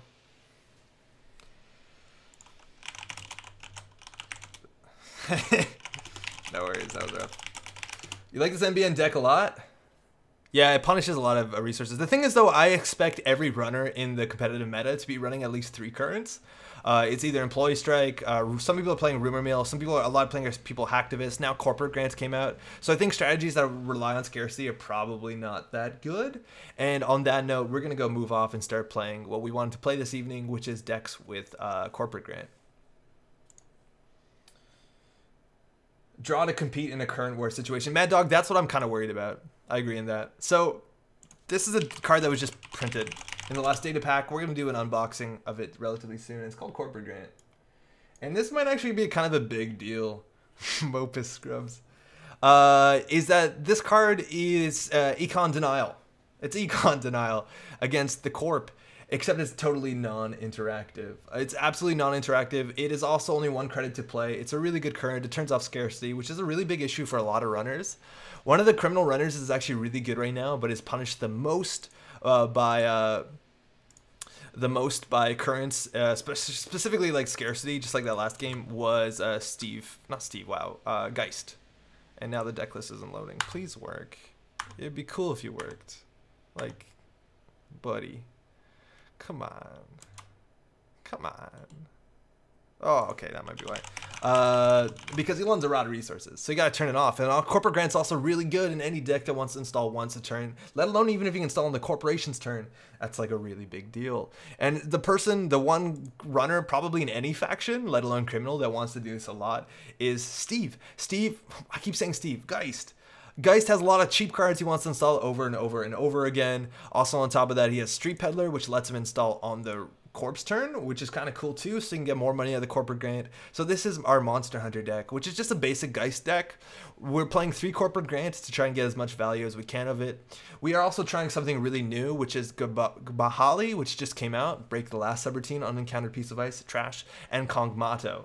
Which, if you pair Kongamato and Gabali with Grappling Hook, we actually have some really cool ways to break through ice, draw cards, and gain credits. But hopefully that's cool, and a lot of things to install for Corporate Grant. So this might be too many things. Like normally when I play Steve, Geist. Corporate Grant's already a really good slot, but we're also trying these 2 things in it when I'm not actually convinced are worth the influence or card slots in Geist. Geist already has other ways to draw cards, things like Street Peddler, and being able to break ice. You could do that with his breakers. You also could run Amakua and Dean Lister and stuff like that, but I want to try this stuff. Nave Mumbai forces to pay actual Netrunner. Yeah, Nave Mumbai Grid is actually a really cool card because it deals with a lot of these things like Bahali, Dean Lister, a lot of things that people are using. Montalupa, how's it going, by the way? Thanks for dropping by. I threw an FC3 because I'm dumb with MCAP and Asmari's rich and put tech startups and scarcity for flexibility. That seems about right. Seems like the Geist current was a big Geist player. I love it, but it can be... It seems super oppressive. Oh, Shazner's asking it won. Yeah, it totally won. It won 7-0. We didn't do shit all. We did very little. But let's try this out. After this, we're going to build probably what's an even more degenerate Corporate Grant deck because this is the thing I haven't seen anybody else talk about, and I don't know why. Corporate Grant says when you install a card, lose a credit, and they printed this card that says when the Corp loses a credit, gain a credit. So we're going to put a bunch of these in a deck with like Satcons and clone chips and shit, and we're going to play Shaper, and we're going to install on their turn and our turn, and basically every time we install something, it's going to be a 2 credit swing. It might be super degenerate. It might be the worst. I think people forgot about this card, but this in Corporate Grant seems like the worst. I also was considering putting this in Geist, and from my testing, Geist has 1 billion credits, so this doesn't really matter. But like, this is gonna be like, if you can get the Corp down to 0 credits, they click for 3, you install on their turn, they go down to 2, you install on your turn, you go down to 1. It's not gonna happen all the time, but like, Christ, this is gonna be some bullshit. So let's start here before we like descend into nonsense. But it's gonna be rough. It's gonna be real rough. What do we call this? It's called Monster Hunter. Because we are hunting the cryptids. Armand, Geist, and let's give this one a shot. Luckily, with things like maybe Friday Chip and Imp, maybe Acid Spam is not so popular. If Acid Spam is not popular, Geist gets better because Geist rolls over. Is this worse than Rubicon Lock, Espada? I don't know. Maybe. It's more frustrating, maybe. Yeah, SMC and clone chips is the idea. We also want to run Da Vinci. We want to run Artist Colony. There's a lot of nonsense to make sure you can trigger it all the fucking time. Also, Hot Dog Man, how's it going? Poglos, how's it going too? This sounds upsetting. I think upsetting is about accurate. Now, Corporate Grant was actually even more oppressive about a week ago if you're playing on Shinteki.net because it wasn't implemented, so you have to keep saying it, lose a credit, and that I think is hilarious. Now at least it's implemented, so it's gonna feel a bit more fair. But like, yeah, it seems like a nonsense card. Yeah, there's a lot of ways to get value in Shaper. You have Da Vinci, you have Street Peddler and Anarch, but we're not gonna play it. And Timberlang's in chat, so hopefully they don't acid spam us. All right. Best of luck, have fun. So Shinteki's decks or ice have a lot of subroutines, so Grappling Hook and all the other ones, Gabali and all our monsters actually have a lot of value. This deck is actually really bad on economy unless you open with Tech Trader because we have no drip from Underworld. We have very little going for us if we don't have Tech Trader, so we gotta mulligan hard for Tech Trader. We don't find it. Political Operative is actually really good. People also want to run Interdiction and Geist, but I think it competes with Corporate Grant, so it's gonna be an issue. Loser credit, swine. Drug Dealer works well. It does. Drug Dealer definitely does work well, and you could do that. You can also run Aesop's Pawn Shop, I'm not sure. And before Tech Trader, I mean, Scarcity turn 1, Vulpes, that's fine, because we run 3 copies of Corporate Grant. I'm not that worried about Tech Trader. Or that thing. Oh, we found her. All right, so we have the Trader. So we could do install, install, and install. We would find out what they'd be drawing, and we'd be getting credits doing it. I think that's pretty good, and we're actually relatively okay at contesting remotes. Now, generally, it's the last subroutine on a piece of ice that does something of value, but what else could we draw right now? Like, if we draw, what do we hit? If we hit a Street Peddler, it's better. Levy is a dead card. We have 2 of them and the same old thing, so we want to find a Corporate Grant. It's going to counteract their money, so we're just going to basically break even.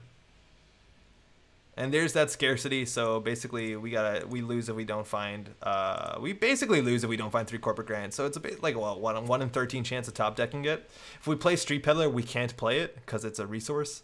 I mean an event, so we lose it, so we're just gonna draw into it. We're just gonna draw into it. Well, that was good. What did we see on the top of the deck? I totally did not pay attention. Chat. What do we see? So we can throw this out. Paul Up is actually really good. It's not good against Batty. It's only good against Ben Musashi. Maybe it's not even good. Yay, scarcity again, right? And that's why you run 3 Corporate Grant. So we don't want this. This is good because we can contest a remote for sure with a single piece of ice, which is really good. This is technically a lot of card draw. Or no, it's only 1 card draw. It burns through your deck though, but we have Levy. I think this is technically the worst card, so we'll just gain credit. Do we remember what we saw? We saw a DNA tracker. Thanks, Chris. Tobal, what's up? Test went through. An IPO. All right, so let's go find that current. Let's go find it. It's a Chiashi, motherfucker. So luckily, Gabali, Grappling Hook, all those get through it relatively well. Fuck me, scarcity resources, huh? Maybe we play 4 currents. We have a 1 in 11 chance of not being fucked. Excuse me while we descend into vulgarity while I get frustrated with scarcity resources. So this card's dead. Street Peddler's technically dead. It's unplayable. Same old thing, not playable. Draw again, not playable.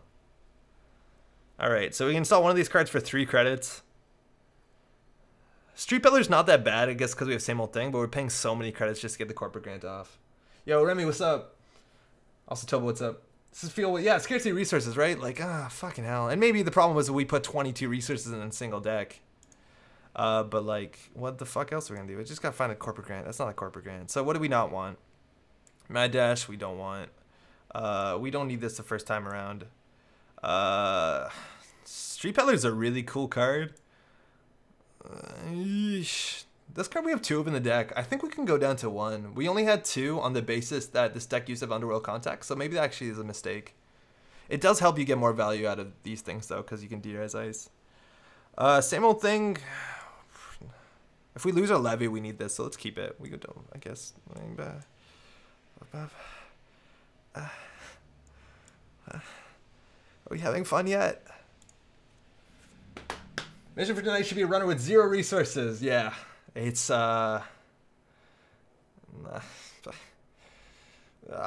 play Magnum Opus, I guess.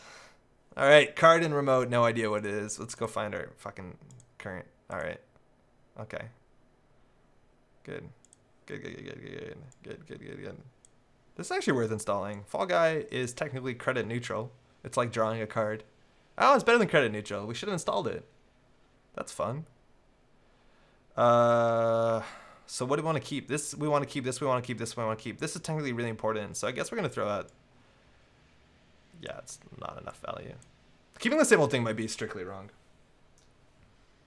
You see, I said bye before I even said hi. That's super deep, bud. Steal an agenda to remove the current? Not really a thing we can do. Here we could. Oh, it's a Seder adaptive barrier. They're like on proper glacier. So can we score it? Can we get through this? There's a chance we can. The only problem is it's probably an Obakata, and then if we install all 4 of our cards, oh, I guess these all draw. Yeah, like fuck it, let's go. Let's pay 1 billion credits. Let's see what this deck can do. Let's haunt some. Oh shit, this costs 1 billion. Right. This is technically still correct. Let's try it. Let's try it. This is really bad. All right, it's a Chiashi. So break the last subroutine. So we'll take 4 damage. Issue. So we'll just take 2 damage and break all the other ones. Fire 2 net. Good.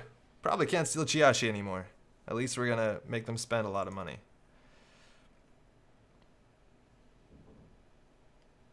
So, Tamarka's baddie. Alright. This is the biggest thing. Andre, is it just me or is the camera tilting the more you can't find your current? Actually, excuse me, I gotta move that. So this is actually a really big deal here. Let me go ahead and play 2. Ah, fuck! They paid 0 to end the run. Ah, they actually played 0, huh? Gotta draw. Should hook through Chiashi, yeah, 100%. Oh, it's an SSL. Good, they got money. And we have nothing that we can do. Because we are losing to this current. On R&D, let's go. I don't know what we're doing here. We spent too much money on that too, right? We went down to so few credits. Code replicator trash for 2? No, we can't. And then we have to interact with Chiashi twice. Not that big of a deal with grappling hook and stuff like that, but like Underworld. Oh, we have Underworld contact in this deck. Great. Oh, we found it. Chat, we found it. We found the current. Great. Great, great, great, great, great. All right, so that took us 15, 16, 17, 18, 19, 20, 21, 22, 23 cards. Took us 23 cards to find it.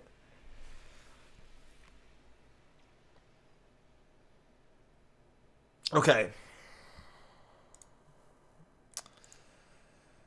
Okay. All right. Yeah, we're not playing it yet. For 100% we don't play it now. Because then they can just remove it. All right, that's a code replicator. If they draw after installing this, oh, it's a code replicator and something. So we have to break this thing twice. This is fine. This is good. We're only on 2 currents, Kinchin. Half a deck down. Now you're allowed to play. Yeah, now we can actually play the game. Now we can play Netrunner. The bad thing is also we don't even have any good plays. Like, because we threw out all our good setup cards, like our Street Peddlers. We threw out. We were already 4 cameras through. And this deck is really weak card draw unless we run, because we didn't do the other, what's it called? So if we play this, play that, we are weak to scarcity next turn. I think we need to wait till we have 4 credits in hand. So we can install all 3 of these. No matter what, we have to install something here, though. D-res effects are really strong. I want to get this guy down. Oh, we made him lose the credits. Such value. Such value. I've played another scarcity. It's going to be good. It's going to be real good. We can't same old thing it anymore. And they're basically going to get up to 6 points because this server, whatever it is, we're not playing interdiction. It's going to be really good. We might be able to keep their money down. With SSL, it's a bit difficult. But, like, losing a credit a turn was just going to balance off on the fact that we have... this could be, like, what's the grid? Navi grid. Or what's it called? Mumbai grid. So they just keep moving Chiashis back and forth. We now also... I think we have 1 Fem in this deck. That's maybe the best thing we got. Alright. Let's draw. It's all in there, guys. It's all in there. So you want to get this money down. This has no value. I guess we want to draw again to, like, minimize thing. Oh, Damar's actually cool with that because we bypass it. That's technically cool. Mumbad City Grid, that's it. Should have drawn with more luck. Yeah, we kind of goofed that, right? Oh, it's a Jinja. So that's a Kakugo on the outside of the remote. So this is just like proper Glacier. Now they have all the money. We're getting 1 credit a turn though, so joke's on them. And we just gotta start like installing shit. Oh, that's actually good. We could do credit install. It's pretty bad. Let's play Glacier. Run HQ before going to server 1. That definitely seems right. We know there's a code replicator. Install advance. If that's an SSL, it's the best case for them. And it looks like they might just be on SSL. So we can't contest this remote, obviously. Grappling hook gets through that. We know that just a Kakugo, we can technically get through with Kangamato. We take a damage. Take a damage for everything. It's going to turn the current off too, which sucks, but we have another one. Well, that's actually really good. Do we want to just slam our currents? No, I mean our resources? No, I don't think so. We're worried about them scoring this, not playing another scarcity. Because then we have to run through this remote every turn. Like, we're absolutely fucked. We can install this. They lose a credit. Joke's on them. I guess we might as well just start setting up. Because now we can break 1 piece of ice. I've been playing Ankusa to deal with Chiash and Kakugo. It's not a good breaker. Yeah, it's a good feeling. The ginger. Fear the ginger. What are you talking about? Alright. It's this. They might actually be on... This feels like it's not, what's it called? But they're going to set up so they can like basically draw their next 2-point agenda and just slam it. So I think we've lost. Because this is so good. But like, you see how high the variance in this game is, right? The fact that whether we did draw a current or what we didn't draw the current basically cost us the entirety of the game, and whether or not we could start interacting with them. And maybe it was right that we started slamming into things and start face checking, because they didn't have a lot of money and we could have hit an SSL endorsement. And maybe that was the right play, I'll be honest. Maybe that was it. But with 3 currents, like so much of this game was lost either at the deck building, whether or not you want to call it. Oh wow, they installed this and showed us what it is. Oh, it didn't show us. What is that? Did you install an ice? Did you Jinja an ice? Ben's video Jinja is ginger. He overlaid the cards with a piece of ginger. Oh, yeah. They do the vegetables in the UK. So if they ginger this ice, we got to see what it is at start of turn. Oh. It's another Kakugo. Okay. So there's double Kakugo. So that's good. So actually, that's also the other problem. It's like, and it's in our best interest, as much as the game is probably not going to go on for much longer, to not play the corporate grant. Because if they play a scarcity, we lose. So it's like this sort of rock paper scissors of who gets their shit down. I don't know. It doesn't feel like strategy. It just kind of feels like rolling the dice here. So they added 2 cards to HQ. We could run HQ. Is that good? Maybe. Maybe it's good. Yeah, let's run HQ. We draw cards, we get credits. We gotta start rolling here. The thing is, we're gonna have to levy before anything else. Whatever. Ben isn't UK anymore? Where is he? The corps haven't been very nice to you. Time to return the favor. Not a lot to return. We gotta win on single axes, and remote pressure is just not gonna cut it anymore. Alright, it's a satyr. Technically, Gabali is value. They're on 6. That's good. It's an economic warfare. What the fuck is going on here?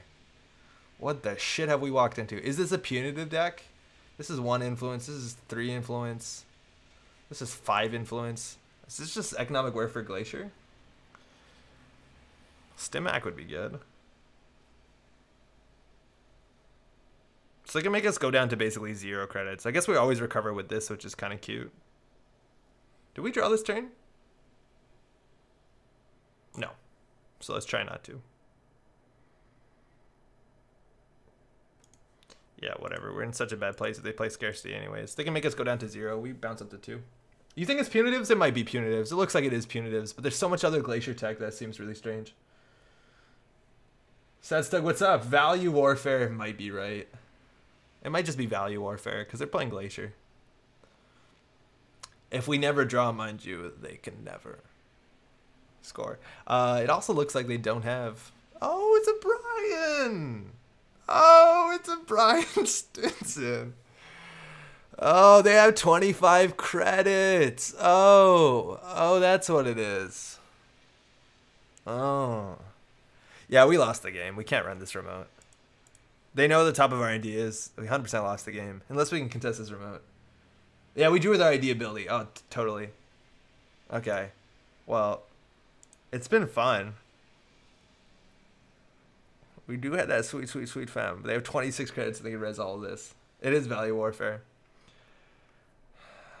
Do we install this? We basically pay 1 to draw 4. It's not terrible. They also lose a credit, which is such value. Maybe we actually wanted to not do that. Yeah, actually it seems wrong. Unless we pop it right away. Yeah, we'll pop it right away before they can Brian. I totally forgot we gotta play around Brian. Get Stinson. Watch people die inside. Yeah, our EMP device would be really fun, right? The bomb says only res 1 ice. What else would be good? The other one, oh, we 100% lost. The other one would be relatively good. You know the one. Leave no trace? That'd be fun. Okay, so how do we do this? Only one subroutine on this matters. So we can install, run. We can also fem something. That seems impossible. Yeah, fuck it. We lose anyways. We might as well lose doing the cool monster hunter thing. So let's go hunt some monsters. Server 1, let's go. Apocalypse would be good too. Like, these decks are relatively weak to Apocalypse when they do this nonsense. Alright, it's a Kakugo. So, generally this is the worst one. We will break it. We gain 2 credits. We take a damage, it all cancels out. What's the chance we actually get through this? Yeah, medium won't do it. They don't res the second Kakugo. They res an Anansi. Whoa, whoa. You may draw a card. The runner can pay 2 credits to draw a card. Is that good? Oh, do 3 net damage unless we break all the subroutines. So, they have to res the code replicator now if they wanted to res it.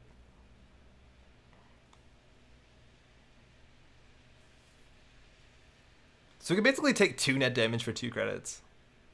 Or we can break all of it. We're going to need to break this thing twice. So this one here is going to end the run.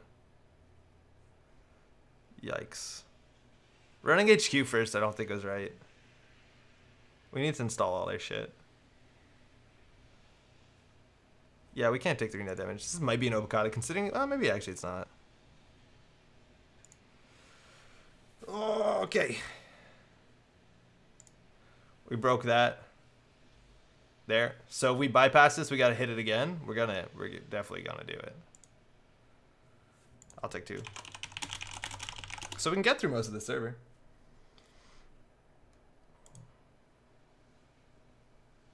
I don't really like this card. I don't think it does enough for a slot. 2 more. So it all depends on whether this ends the run or not. If it's a Komainu, it's kind of brutal. But like, we actually managed to get to that server. Oh, wait, sorry. Huh? Oh, that should have been 4 damage. Oh, fuck me. Oh, that's an issue. Fire. We actually might have done it. Fun thing is, even if we don't access They Can't Steal, we also are above board. Did we manage the server? We lost our levy, though, so we're fucked. That's a cheat.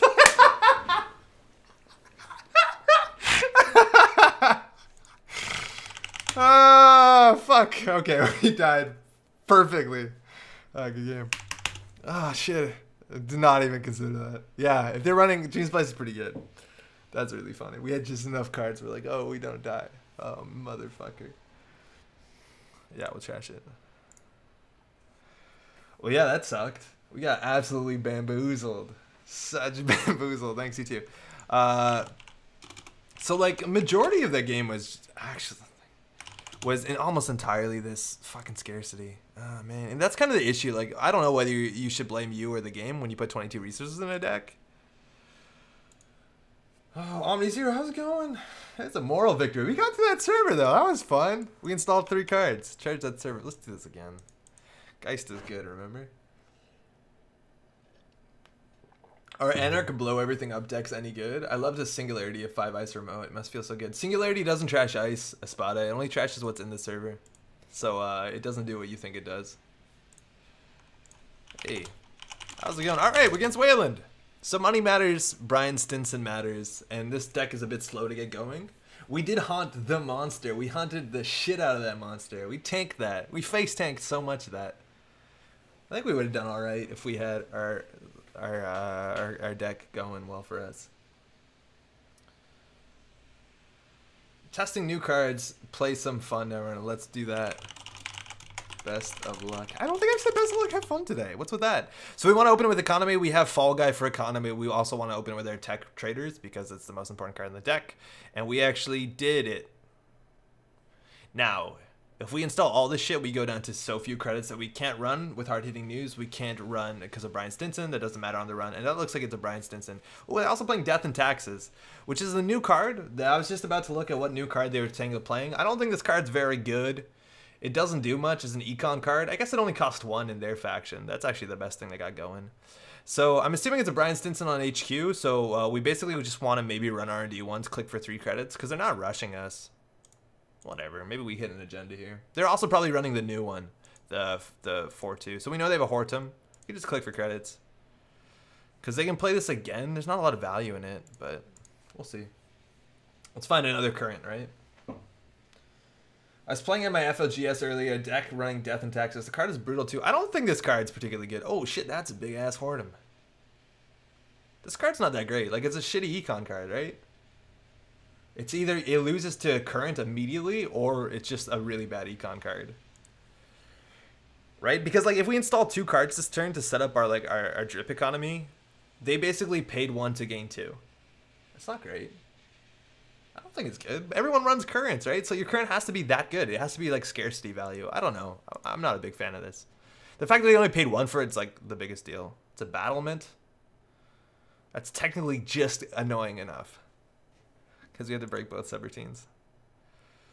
If this is a Mumbed Virtual Tour, it'd be annoying. I don't think it is. I think we just want to turn this off. If not, we can install both of these going down to 3. It depends if we see what we see here. It's a Cyberdex. We don't care about that. If we trash it, though, the HQ comes 3 cards. I think we want to keep our money up more than anything. That's a Stinson, no surprise. The only thing they can Stinson is a Death and Taxes. There might be an agenda here, or they might be setting up. But we want to see it before it goes in here. Play 1 to trash, boom, yeah. So they're definitely on hard-hitting news, so we got to respect that. And the Cyber deck Virus Suite again, so maybe we wanted to trash that, I don't know. But let's go slow. Ooh, speaking of Waylon, do you have thoughts on the outfit? Bad Pub seems like a super fun ID. It's probably good. It's Bad Pub is pretty good. All right, unknown ice on R&D. What ice? It's probably a battlement. If they res it, that's fine with us. So we can face check the shit out of this. We're not setting up, which is kind of an issue. If we top deck our corporate grant, it's the best. If we get an agenda here, also it's really good. It's a Chiashi. How does this keep happening? So we can install these. That costs us 3, but it gets our drip economy going. That puts us down to 4, so we can't do it. So we're running HQ once, take 2 credits. We actually can't get through that remote, which sucks. Oh, well, that's perfect. Now we just gotta make sure we stay overboard. We gotta stay up to 6. They could have an economic warfare. We finally found it. I don't know why they didn't jam that behind here. Unless they just drew it. But even then you jam it. Like, they didn't draw it last click. I don't know why they didn't. So we want to stay over Brian Stinson, otherwise that current will come back. It's not that bad, but yeah. Shadowsing says I'm not crazy about the outfit. Seems like another BABW. It sounds a lot more like Grendel. Ooh, okay, now they have 14, so now we don't run. And we also make sure we stay above 6. So we can draw it once. Street Peddler's really good with this, so we could do these 2 to get our econ up. It also makes us really bad because they can't rush behind it. We could derez it. I like that better. If we trash this, though, we turn this off. And if we don't run, they can't impact our money. We can also play this, I guess. Maybe clicking for credits better. But we have a camera, a Paul Op, which is good against Brian, and another Underworld Contact, which is definitely the right choice here. We definitely need Ankuza. Trash Stinson, Remy? You never trash Stinson. You never go down to 0 credits. Let alone, don't trash Stinson. Just have more money than them. So we can install our UWC, draws a card. We didn't get a credit from it. We could have installed this first, but now we're getting 2 credits a turn, and that's probably better than their ability. Not a lot of value there. Another Street Peddler's relatively good. We play this, we go down to 6, but again, they can't really mess with our money, and we have ways to get through this. We know this is probably a Hortum, which means that it's actually weak to Gabali. They will get 4 credits. Basically, they res it for free, but it's It's not bad. And we can start fighting with the corporate grant. Just stay above 5 credits. Getting the Atlas is also a really big deal. I'm expecting, if they said they're testing new cards, they are playing, maybe even they're playing, I don't know. They might be playing Trojan Horse, which we largely don't care about. But they could be playing the Agenda, which actually isn't a deck I have, so I don't know what it is. Okay, do we want to install here? Not really. Actually, it's not terrible.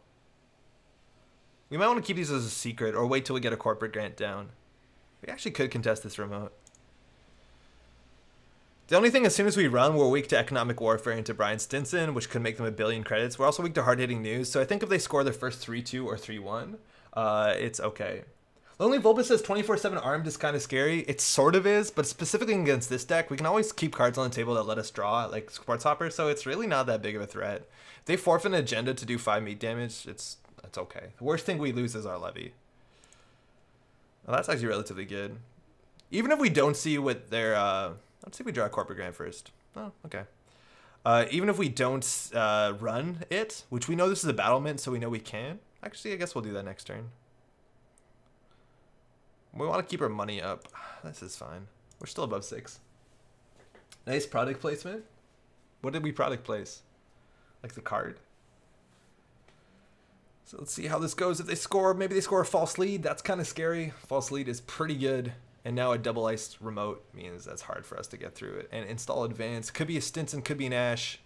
Even could be like fractal generator. Something like that. But I think we're actually just at a point where we're comfortable contesting this remote. If that's an Atlas, it also could just be the 5-4-2. And if that's the case, I think we need to draw with this. I like the Gabali more. The Gabali is generally more useful. A lot of like the scary ice like Tithonium, all the end runs are at the end of Whalen Ice, like Archer. So I think the Gabali is strictly better. We can solve a free draw card. We have Fall Guy, which we could protect our resources. I just want to get the money and go, because eventually we're going to get more money than them. Chaining Fall Guys is okay. Again, no corporate grant just yet. And this card's really good. It lets us face tank 5 neat damage, but we kind of want to keep our breakers too. Oh, we could have looked at the top. Should have done it sooner. It's another Death and Taxes. We have no current in sight, so we'll just install 2 cards. So that way chance of us finding a current is really good. Yeah, Little Engine also is pretty good. So let's see what it is. I'm assuming it's the 4-2. Yeah, it is. So we can take 2 tags or 5 meat damage. Oh, hey. So I wouldn't have, but in theory, you should give me an action before you put the last advancement, because I could draw with Hopper to be able to take the 5 meat. No worries now, though. Okay, so they might be on 24/7. This is the new agenda. It says give us a choice, either 2 tags or 5 meat. And 2 tags is actually like a kind of relatively big tax. So we'll take the tags. We'll just clear them. We'll be getting 2 credits a turn, so it's not that bad. And we always can burst up if we need to take the meat damage. So I still don't know what this is. That's kind of cool. We want to probably keep this on the table. There's nothing that we can draw that will clear the tags for us, so we probably just want to remove the tags. There's actually a chance. We want to clear our tags early in their turn, because there's a slight chance that this dude in here is oh, it can't be a Zealous Judge. That would be a really cool play, though.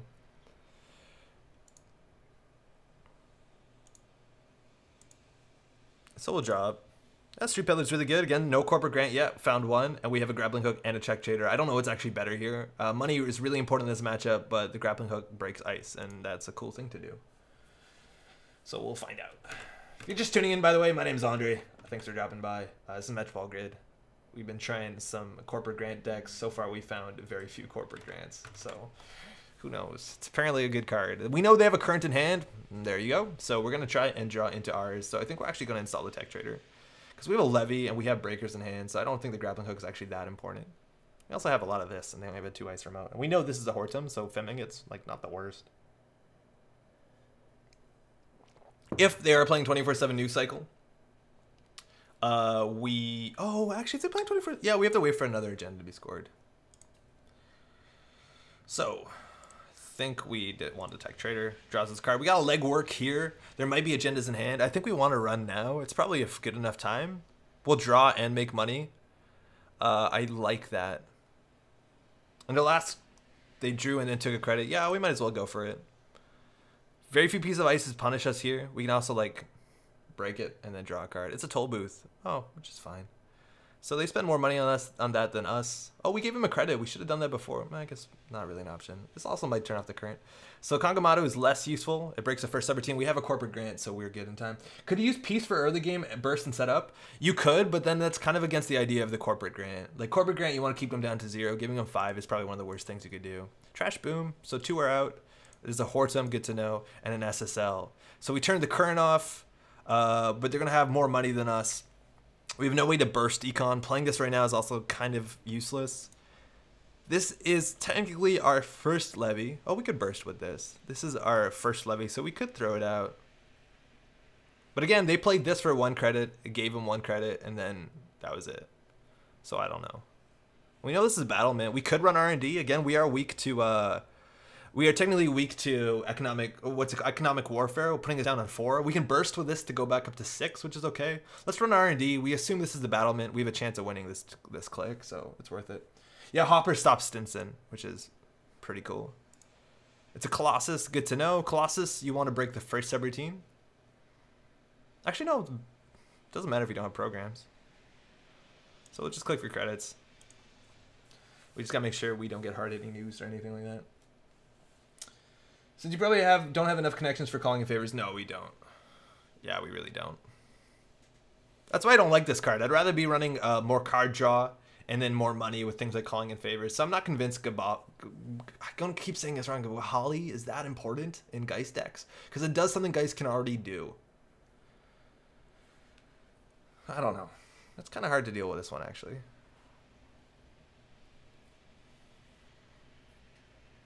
This is kind of intimidating, though, right? It's like 2 pieces of ice. Preemptive action is going to get played. Kind of a slow card. They're probably going to put transactions, maybe a single boom, so they can consult a boom. But this is the threat, right? Boom, IPO. The threat is that they can always hit us with... they can do forfeit 24/7 this into boom. So if they do that, we just take the 2 tags and Sports Hopper. And then we lose this, I guess, but... we have a lot of ways to get around it. Off-campus builds are really strong. They're weak to Archangel, so that's just going to end the run. We're okay with that. 2 cards in Archives, too. No idea what they are. All right, so let's hit their money. Corporate Grant, putting them down on 5. We're still on 9, and we're going to get 3 credits every turn. So we basically have our built-in SSL endorsement. Oh, shit, they played their second Death and Taxes. Well, good.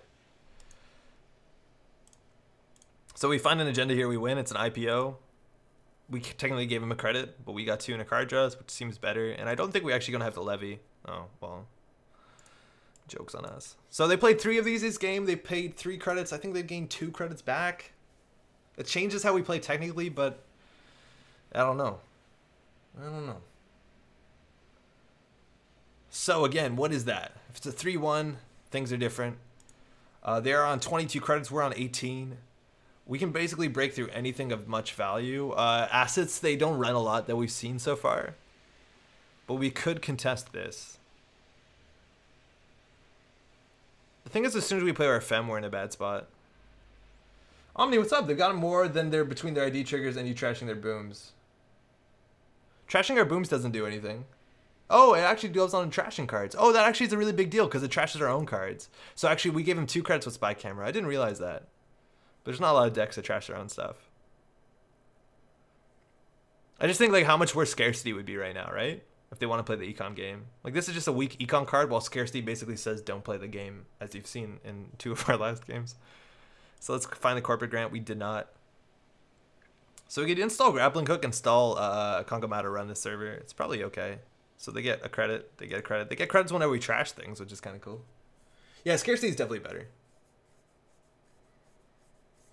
But every time we break something, they get 1 credit, they get 2. All right, so it's a Chiashi. So we know we want to Fem that. We don't want to lose a Fem to damage.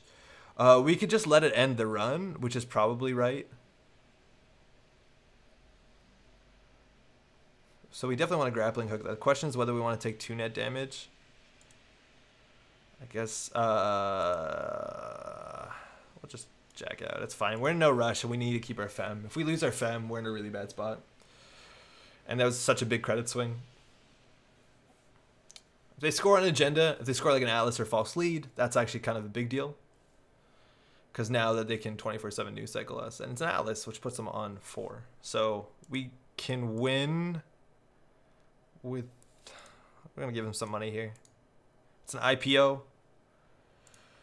Not particularly that great. Yeah, I don't like these.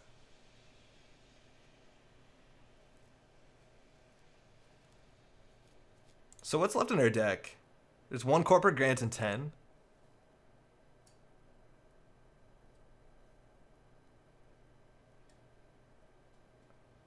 Oh man, this is perfectly obnoxious. That's 4 credits to break through that. Eli 2.0. I guess we can sell this for a card draw card. Just click for money. It's okay. Do they get 2 credits per with their ID? No, they don't. That's when you play a transaction, not when a transaction does something. All right, they got the money again. Again, we can contest this remote relatively well. We just have to not lose. They get more money off of this. And now we have all our breakers, which is good. Again, we're getting 3 credits a turn, which should not be scoffed at. We could run HQ. Ideally, we would want a legwork HQ. We could just install all our shit. Now, we know we need this for the Hortum. We might as well play it now. And then we can keep the Fem as surprised. And basically, we have everything we need for this remote, barring this being like something really nasty, which I don't know what it could possibly be. I'm pretty sure it's a Hortum. Yeah, ID ability is only when it's played.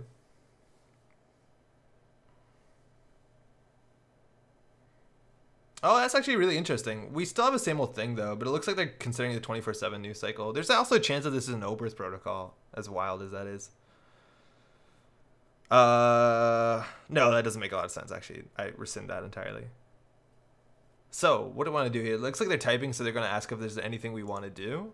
You could have just wait long enough, because they're probably going to do 24/7. If they do 24/7 us, we'll just take... We can actually take the 2 tags. I'm counting how many times does Death and Taxes trigger. Didn't realize it fires on trash. That's been doing better for you.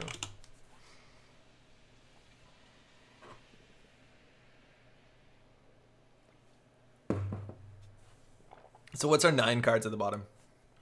What do we have? We have the 3rd Tech Trader. We have another Maxwell James. And again, running through here and de-resing this is probably our line of play. It does turn off our drip economy, but the Sports Hopper turns it back on. And if they haven't played NGO front or anything, that like install advance would be an issue, so. Okay. Let's draw. We have a 1 in 9 chance. Well, we could win right here. We might as well give it a shot. It's a Project Atlas, so we likely win right here. We can break through... Yeah, we win. This could be the Executive Boot Camp. That's the worst case scenario. But we can basically get through any piece of ice, and this 100% gets through that piece of ice. Hey, TLK, what's up? It triggers when daily cast and liberate excited or run out of credits. It totally does. That's a Veritas. Technically, they can fire it. Fire. And it looks like this is the GG. This could be an Executive Boot Camp, so we will play conservative and just break this for 4. It looks like they're not doing the trace because we have 2 links, so there's no real point. We could also bypass this if we want. We'll pay the Eli tax, and then that's an Atlas. That's a GG. The taxes did definitely give him some money, but could have been something better. The fact that Fires on Trash was actually really good against Geist, but it's not that good against other decks specifically. And we had good cards coming up. Like, we won the Corporate Grant. The same old thing means our levy was safe even we lost it. We're good. 16 times total. Okay, so fired 16 times. So, but they played it 3 times. It cost them each 1 credit, including trashing the cards. That's 3 of them. So 16 minus basically 4 credits, because you could have clicked for a credit. It's not totally scientific. It's 12. So each of them got like 3-4 credits, which could just be turned off by another current. It has some value for either turning currents off, but I think scarcity is strictly better. It's a shame.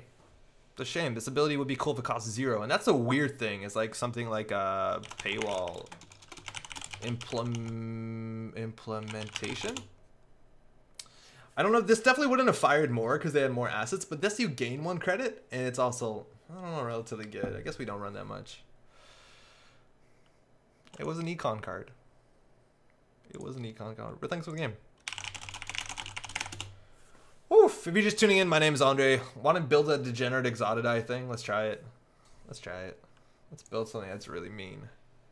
Alright, so the idea is that we've been playing Corporate Grant all tonight. Don't think Corporate Grant is a good card. 1 credit is nothing in our meta. It only gets better. Like, once the count siphon is out, it obviously gets a lot better. Keeping a corp at 0 is difficult, but it's definitely a good effect. If you can fire it twice a turn, like having a 2 credit swing, if you get Exotic down, is definitely something. It's not a count siphon power level, but it has a really strong power level. It also punishes decks that don't have a strong economy. A lot of the decks right now do.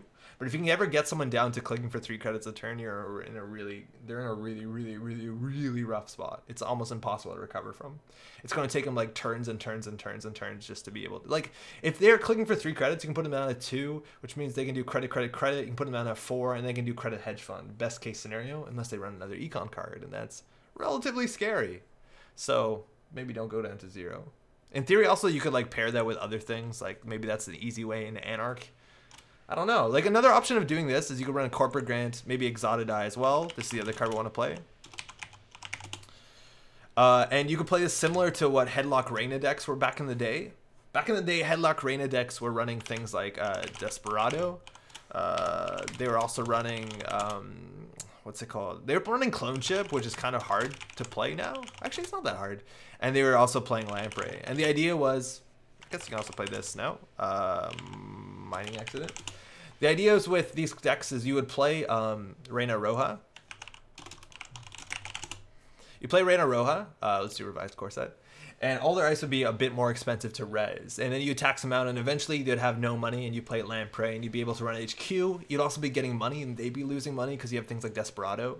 Now, if they did purge your Lamprey when they're down at 0 credits, they lose another turn while they're at 0 credits, and then you could bring it back with Clone Chip. Now, this was before, obviously, some of these cards rotated. Some of these cards are now harder to put into decks. I guess modernly, we also have Mining Accident, which is maybe a big deal, because generally the corp can't lose 5 credits, so you have more bad pubs. So now running HQ is cheaper. Maybe this is like the replacement for Desperado. They kind of do a similar thing, and sometimes this is even better because you can play multiple one of these. Also, a big thing though about these Reina Headlock decks is they also ran Ice Destruction, and Parasite was the easiest way to do that. Now Parasite doesn't exist anymore, but we still have things like En Passant that are really punishing in Reina Roja. So it actually could see a deck like this that runs Exotic, maybe Corporate Grant, En Passant, stuff like that. Another thing with Exotic is if you want to keep it around, you also do, of course, have Sacrificial Construct, which is also technically really good with Lamprey, but only one at a time, please.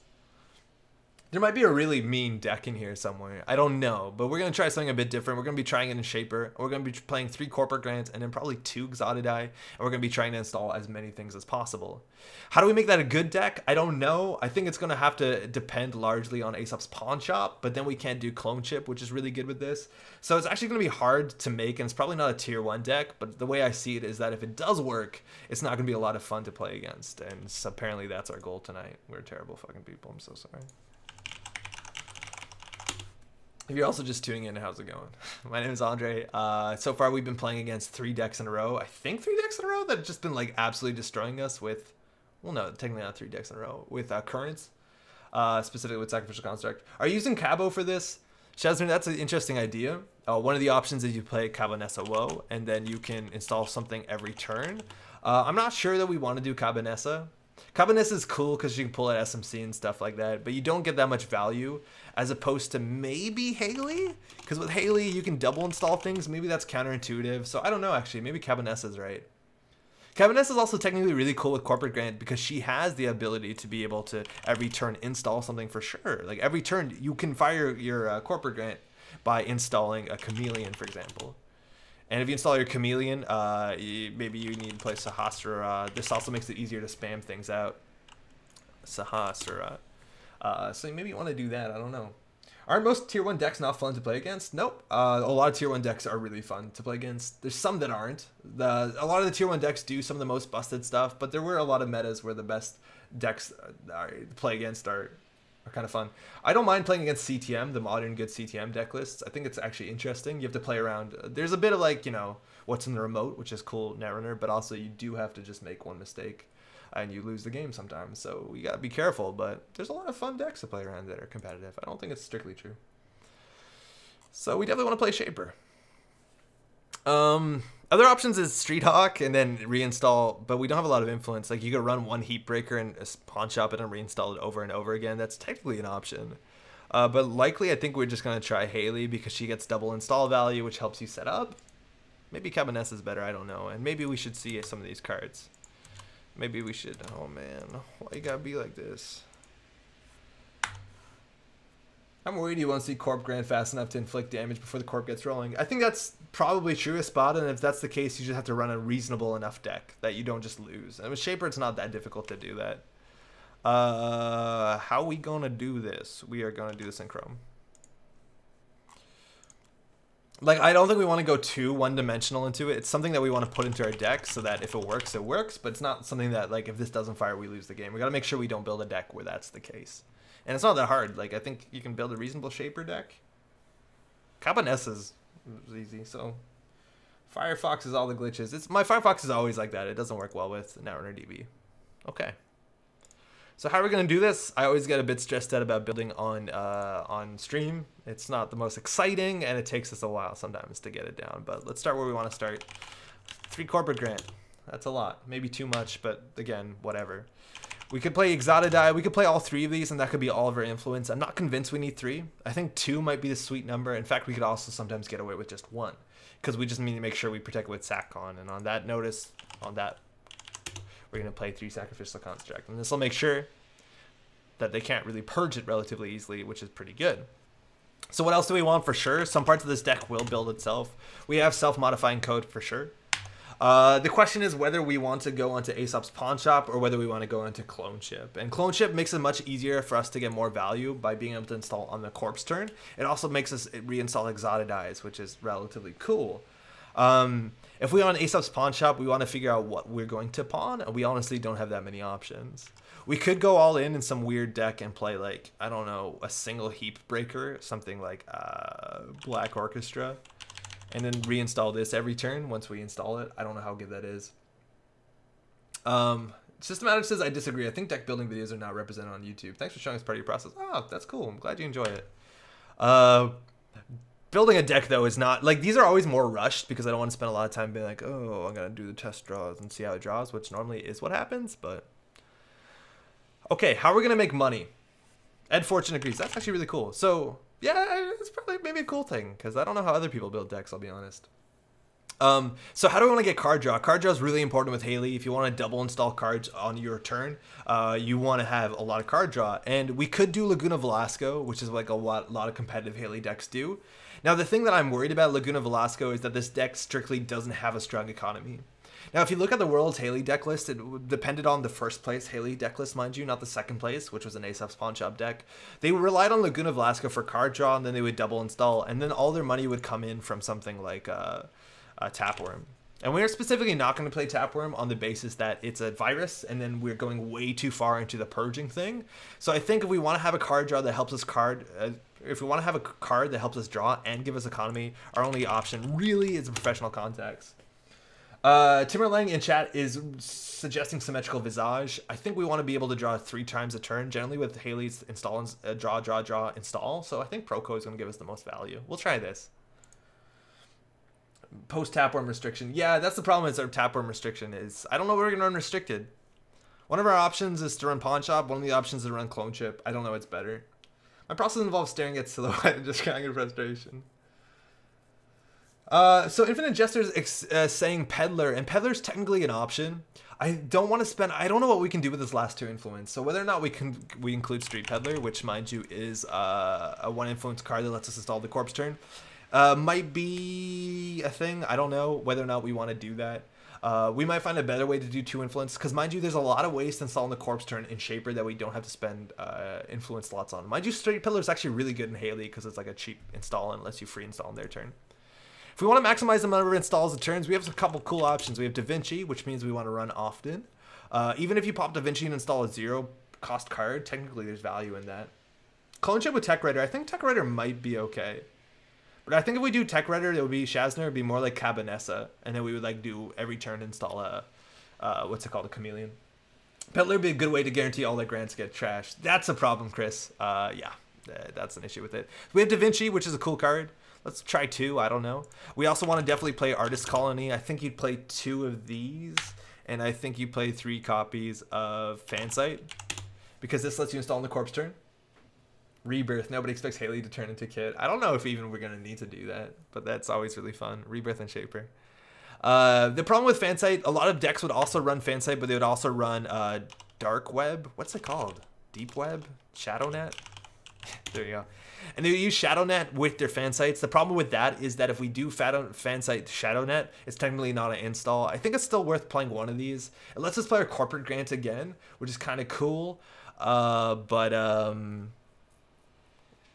We might want our Fansites for other stuff. This card's also good with other things like Sure Gamble, which we're definitely going to play. So maybe this is worth it. I don't know. Chameleon Spam might work okay. Chameleon Spam is cool, but I think Cabinets is better with Chameleon Spam. Actually, maybe, I don't know. I don't know what we install. So I don't know if we need to include this. Probably not.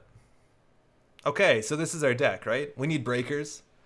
We definitely do need breakers. What breakers do people run? I think we just run the good stuff, right? So Nanotech is the good stuff. Code Gate Breaker, we could do Gordian Blade. We could do Cyber Cipher and Scavenge. That's technically more installing, which is kind of like on brand. We also have room for a Fem, which is actually really cool because we can do Test Run Fem Scavenge, and Fem's really good right now. I think Fem is probably the best use of our influence. Same old thing would be nice for Kirk Grants and Trigger if already active. I think we definitely need to put 1 or 2 same old things in here to make sure that Grants are always on. It's also like a really easy install with Haley because we got a lot of resources. Again, I'm not a really good Shaper player, which is the issue right here because I don't know how you build a Shaper rig. I think generally you do 1 Nanotech. I'm not worried about doing duplicates because we do have SACCons, so that it's hard to get them trashed. I think you probably do Gordian Blade, probably 1 Atman. Barrier Breaker is kind of hard. You could do a bunch of ladies. Not a lot of people do that anymore. You could also do Inti, Atman, Fem, and call that a day. But then you struggle with things like Satyr Adaptive Barrier and a lot of other shit. So what do you do for Barrier Breaker? Because I'm not playing Battering Ram. We're not playing Battering Ram. There's no way. There's no way we're playing Battering Ram. We also could play Magnum Opus in theory. That seems bad. You think Lady is good? If we play Clone Chip, Lady's really good. Let's do that. Yeah, fuck it. Let's play 2 ladies. We'll play 1 Scavenge so that we have some use here. Then we can play Femme Fatales. 3 Clone Chips might be overkill. We can also go Clot. And Kuz is calling to you. The thing is that our deck doesn't have a strong economy. That's going to be actually really hard to install and use this. If we play a Scavenge, we probably should play 1 Test Run. I think we're probably just going to do Sure Gambles, even though that's not the best Haley card. We want to get some cheap things that we can always double install. So 0 cost programs are good with Da Vinci. If we ever get a Da Vinci to 9, it's really good. We also want to be running a lot if we have Da Vinci. And if we were running a lot, we need things like, I don't know, Stealth. System outage, we're one influence short of Clippy, so I don't think we're going to do Paperclip. What else we want? We probably want a console. We have a lot of shit to install, and we need some sort of MU. I don't want to go for the slow stuff like, what's it called? Cyberdelia, that's way too slow.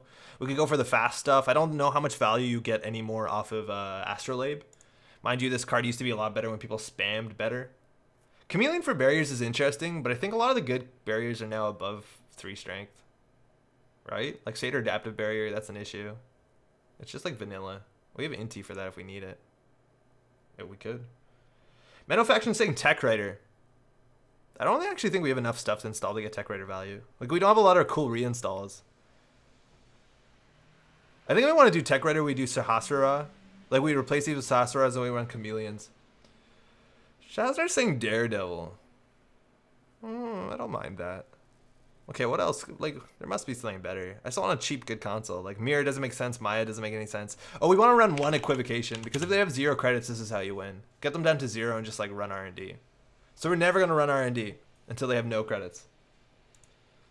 Arma's also saying Technical Writer. I just don't think we have enough things to install. Like, we're not going to get enough Tech Writer value. And we need to put 6 more cards in it. This deck looks really clumsy. Beth is a good card. Daily Cast is probably just good enough. Econ. So, like, wow, this is basically a done deck. LLDS Diamonds to boost. Diamond doesn't do that anymore. You're thinking of LS, the other LLDS. Do not let the name fool you. Ice Wallow come. What's up? How's it going? U-backs for Cardjaw. That, I think we have Proco for Cardjaw. I think those actually will fight each other. I might be wrong, though. What else can we put in here that's fun? Top hat for Lola. What? Cyberdelia is like way too slow. This deck is not fast enough. I don't think we're gonna get enough value of the Da Vinci. We just don't have enough shit to install. I think if we want to spam and install every turn with Haley, we have to play Chameleon, because we just don't have enough things to install. We literally don't, and these Da Vincis and clone chips are overkill. Absolute overkill. So it's either we play Aesops and spam some stuff, or we drop some of these and play other stuff. So I think we have to do Chameleon. The thing is, if we do Chameleon, we probably have to run Dino. And then we probably want to run Sahasrara. I swallow come. Oh, I got it now. Defector. I don't think we get enough. Astrolabe is good. I think Dinosaurs might do it. I don't know. Yeah, there's a lot of problems with this deck now. We have way too much shit to install. So this is an MU. This is hard. This is hard. I think we can't get value out of the Da Vinci's. We're just simply not going to run enough, so we'll throw those out. That's much better than an acid meta where you got to go. Drop the admin. I like the admin a lot. Admin's like super flexible. I guess with Fem we probably don't need it, so that's kind of cool. I think we can probably drop one clone chip. Clone chip's better with Clot. So what did we change here? I guess we have Chameleons and they can come and go over and over again. Is this deck strictly better as Cabanessa? Is it? Is it strictly better as Cabanessa? It might be. Yeah, MU is also an issue. We need another MU card in here. We 100% do. The thing is, we can't run Data Sucker because then it makes the Purge and Exodidai way more value. We need to make this as bad as a value Purge as possible. Let's just see how this draws really quick. Alright, so this is our opening hand, and we want to get value. So I think we would draw first, draw again, second, and we could either install Fansight, the same old thing if we thought they were going to fast events, or we could do double claw SMC, which is actually a relatively cool start. We don't have to pop these right away. We could draw once. Now we actually want to start popping it. We want to draw an SMC. Draw again. Yeah, fuck it. Let's try our garbage spam. Yeah, Cabanessa seems better. With Cabanessa, what can we pull out? We can pull out the Exodidai and lose it, and then clone chip it back, which is relatively bad. Oh, no, it removes it from the game, so that's kind of rough.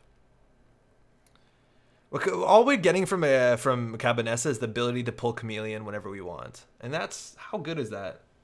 Remove clone chip, add Magnus, remove Proco, add U-Backs. But then we're not installing a thing a turn if we're on Proco. It's way too slow. Isn't Fem plus Stimhack better? Fem Stimhack is better, but we just don't have enough influence for that. We could also, like with Cabanessa, you could do like ridiculous shit where you like install self-modifying code and then you like cold read or you Stimhack archives or whatever, and then you install your shit. You could do SMC, Stimhack archives. I don't know. Wu plus Brahmin plus Corp Grant could be good. So let's look at Brahmin. So Brahmin's actually one of the good cards where you like you get to install a card every turn, but we have to put a non-virus on top of our stack. So that's technically cool with the Chameleon. That actually seems kind of cool. Yeah, fuck it. Let's become Vanessa. Yeah, let's try it. Let's put Brahmin in there. Where is she? Where is she? Is she here? Oh, she's here. It's alphabetical. All right, we gotta do it. We gotta do it. All right, so how do we fix this? So I think this deck got a lot harder. So Lady's cool. Testron is a lot worse. Scavenge is technically better than Cabanessa. Now you have a Link too. Yeah, there's some value in that. Dinosaurs is cool. Clone Chip is cool. What does this draw like? Check. 5. So we don't have Stimhack, so it's hard to get like turn 1 SMC value, but there's not a lot we want to turn 1. Unless we want to drop Clone Chips, go Magnum, but then we have an MU issue. Like such a big one. So imagine this. First, Corporate Grant. Click for a credit. Then we probably credit daily cast, they lose 1. Now they don't have a current, mind you. Now we can do like 1, 2. Oh man, we're in a really good spot here, right? Because we can install the SMC and then pull our Clone Chip and pull out Exodidai. Yeah, fuck it. This is so good, right? You go down to one lady with Brahmin. Oh, we didn't put Brahmin in, so maybe that's like a thing we need to do. Okay. 2 Fem seems like overkill, right? Or we just want to like install Fem for 8. No, that seems terrible. We're never going to install Fem for 8. This is bad. So what do? Put 2 Stim Hacks? Yeah, that seems good. Is there an econ card to hard install a fem? No. We could do 1 fem, 1 stim hack, but 2 stim hacks is actually really chill. Because it basically means we could run archive, get a Brahmin out for 6. This might be better. This might be better. Now Artist Colony sounds really bad. So I think with Cabinessa, we're not going to optimize or like focus so much on getting the Therese. We also don't have like a win condition. We don't have a win condition. We might want a win condition. Yeah, that seems like good. It seems like a good thing to put in a deck. There's a big chance that we want to just like drop the Artist Colony package and get 5 cards. Because I don't know how much we're going to like hard install with this Artist Colony shit. Remy's saying U-Back's so good. Why Scavenge now? B squared? Well, Scavenge has some value with Cabinessa. I don't think it's particularly that great, but you're right. We could probably take this out. Chat, what do you think about dropping the Artist Colony? Because, like, we can always kind of tutor for what we want. Clone Chip is really good with SMC, though. I like that. I think we need more MU. Let's drop all this stuff. We're not going to be installing it on their cards. Let's just see how good Corporate Grant Exotidai is on its own. We also even could go down to 1 Exotidai. It's probably not wrong. 3 Scavenge. Cabinessa can scavenge a program. Yeah, but you save 1 credit. Like, how good is this card? It's not really that great. Okay, let's drop that. And then Dinosaurus is good with Chameleon, but we need more MU. Yeah, we definitely still have memory problems.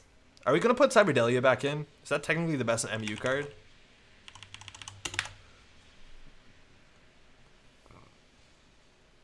Is this our deck? It's not ass. This is not ass. Oh man, imagine we had a... Oh yeah, wait, we don't want scavenges. Let's do 1 scavenge just in case you're lady. But what's like a cool card we can put in here that we want? Yo, chat, what's your favorite card we want to put in here? Net chip is janktastic. Yeah, but then we need a bunch of them.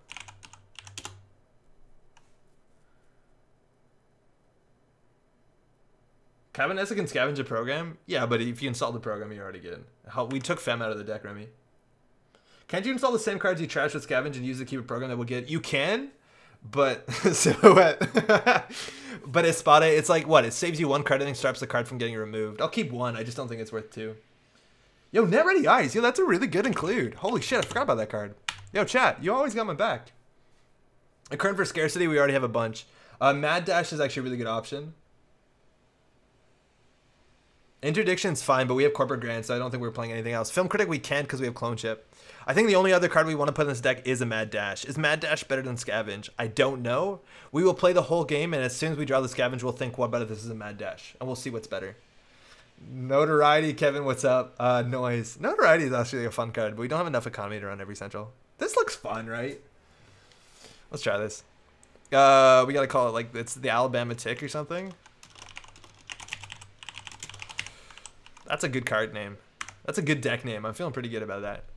It's the flavor text in Exotidai talks about the Alabama Tick. All right, let's have some fun. I gotta put this in. Cabinessa. Yeah, this looks like a good deck, right? Is that a Predator reference? I don't think I've actually seen Predator. Apologies. Asher. Hey, movable object, what's up? Asher is like really good in a deck that runs like Cyber Cypher, stuff like that, positional. And I guess we're running Gordian, but I don't think we get enough value out of it. It's a really cool card though. It's undervalued, especially when people are running like really shitty on and counter ice. Like put their fucking Kakugos in archive. Good luck. I like that card a lot. Ooh, how did I do that? If you're just tuning in, by the way, my name's Andre. How's it going? We're about to have some fun with Corporate Grant. So far, we haven't had that much fun. Quit Netrunner and watch Predator. Hey, how's it going? I haven't seen it. It's totally a Predator reference. Ah, shit.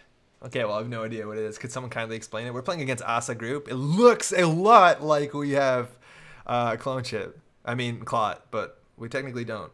We actually could drop 1 Exotidai for Clot. So good luck, have fun. How good is this hand? This is really good. We don't have a Corporate Grant. We're going to hard mulligan for Corporate Grant. It's not a bad hand. Oh my god. Oh, that's good. Oh, that's a good one. I was watching the stream. All right. Hey, thanks. Best of luck. have fun as well. All right. Predator's a great movie. Stars 2 governors and Apollo Creed. 2 governors. Okay. All right. So there's some asset spam going on here, which is not a thing we're good against. We can't really keep the credits down if these are money cards going, so we got to plan our turn. We don't have we could, in theory, corporate grant install Exotidai for free. That puts us down to 4 credits, which is really cool, and it starts putting the pain on them. Are they running a current? Generally, actually, Asa Group doesn't, which is really good. The problem, though, is as soon as we can't play Proco after that. I guess we could draw once for a SatCon. That's the best draw. But we also have a clone chip, and if they purge, we don't really care. I guess if they purge, it's good for them because they have these things ticking. It's, like, not the worst. And I don't know what else we use our clone chip for in this matchup. Oh, we draw once for gamble. Fuck yeah, we're good. Oh, that's so good, actually. So, check this out. Boom, free. Free Exotidai. Move camera, thank you. Jesse Ventura, I don't know about that. Nice. Alright, so every time we install a card, they lose a credit, we gain a credit. They do have their money going, but they almost went down to no money. So our turn, I'm assuming they're going to purge, is almost 100% trash this Maryland campaign. And then they can't do shit. Now, they're going to control their draw relatively heavily. If they purge here, oh, they're not even purging. Oh, oh. This is good. And they're going to try and do that Haley trigger, so they're going to be drawing first in their turn. And they could ice this up, but generally it's going to take an upgrade and something else. So we got to keep their econ down. That means installing, trashing one thing, always putting something back up. So the clone chip also is really cool. Not a lot they can res it too. So we want to trash this. That puts us down to 5, so we can recover with the Proco. There's nothing that we draw that helps us trash this, but I guess... No, there's nothing. This puts them down to 1 credit, and we also gain a credit back. Everything we install first time turn, we get a credit back. Mad value. And we have the dinosaurs, which is rather lousy. Nothing to install the clone chip. We could SMC out for the second Exotidai, but then the purge gets absolutely brutal.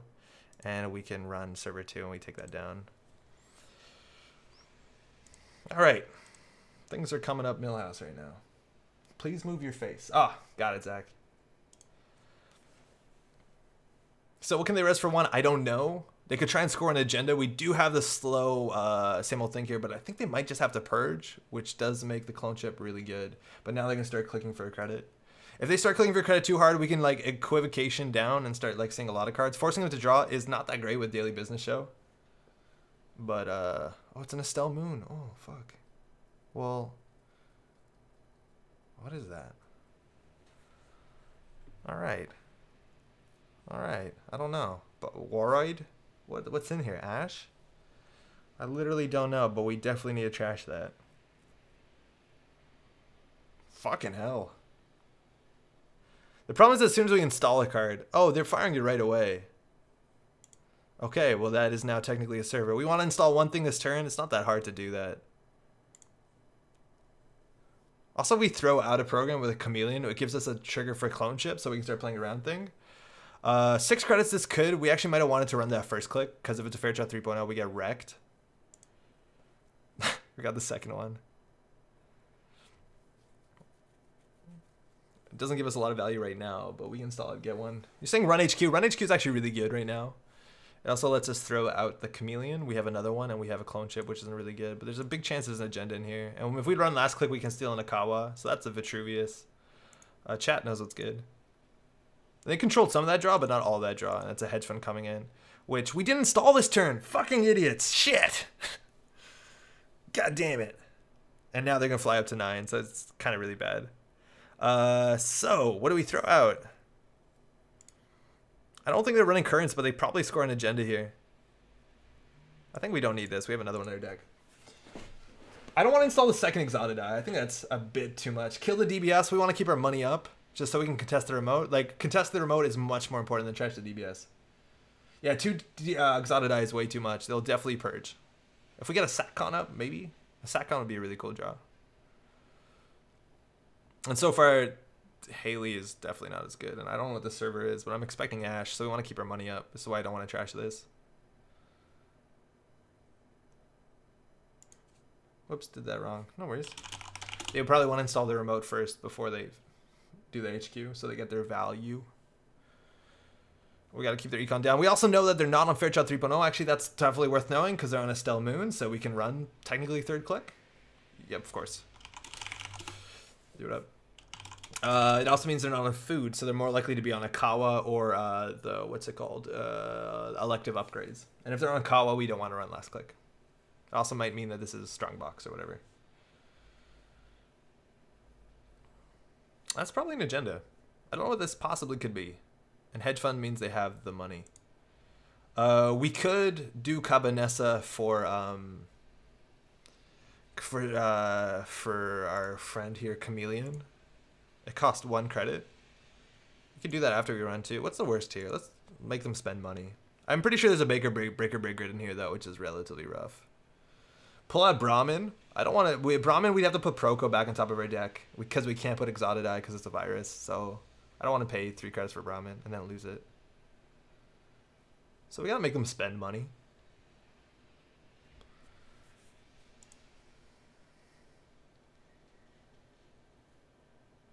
They gotta pay for the ice. It's a Fairchild 2.0, which we can click and take a brain damage.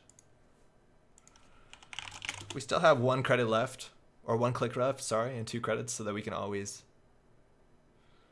Yeah, brain's fine. Brain doesn't really matter. I hit a clone chip. Whatever, we have 3 of those. We all want to install a card here. We can also install that. So that's a BBG. Oh man, that was the last card. So we can actually get a bunch of accesses. Here, that's an Ash.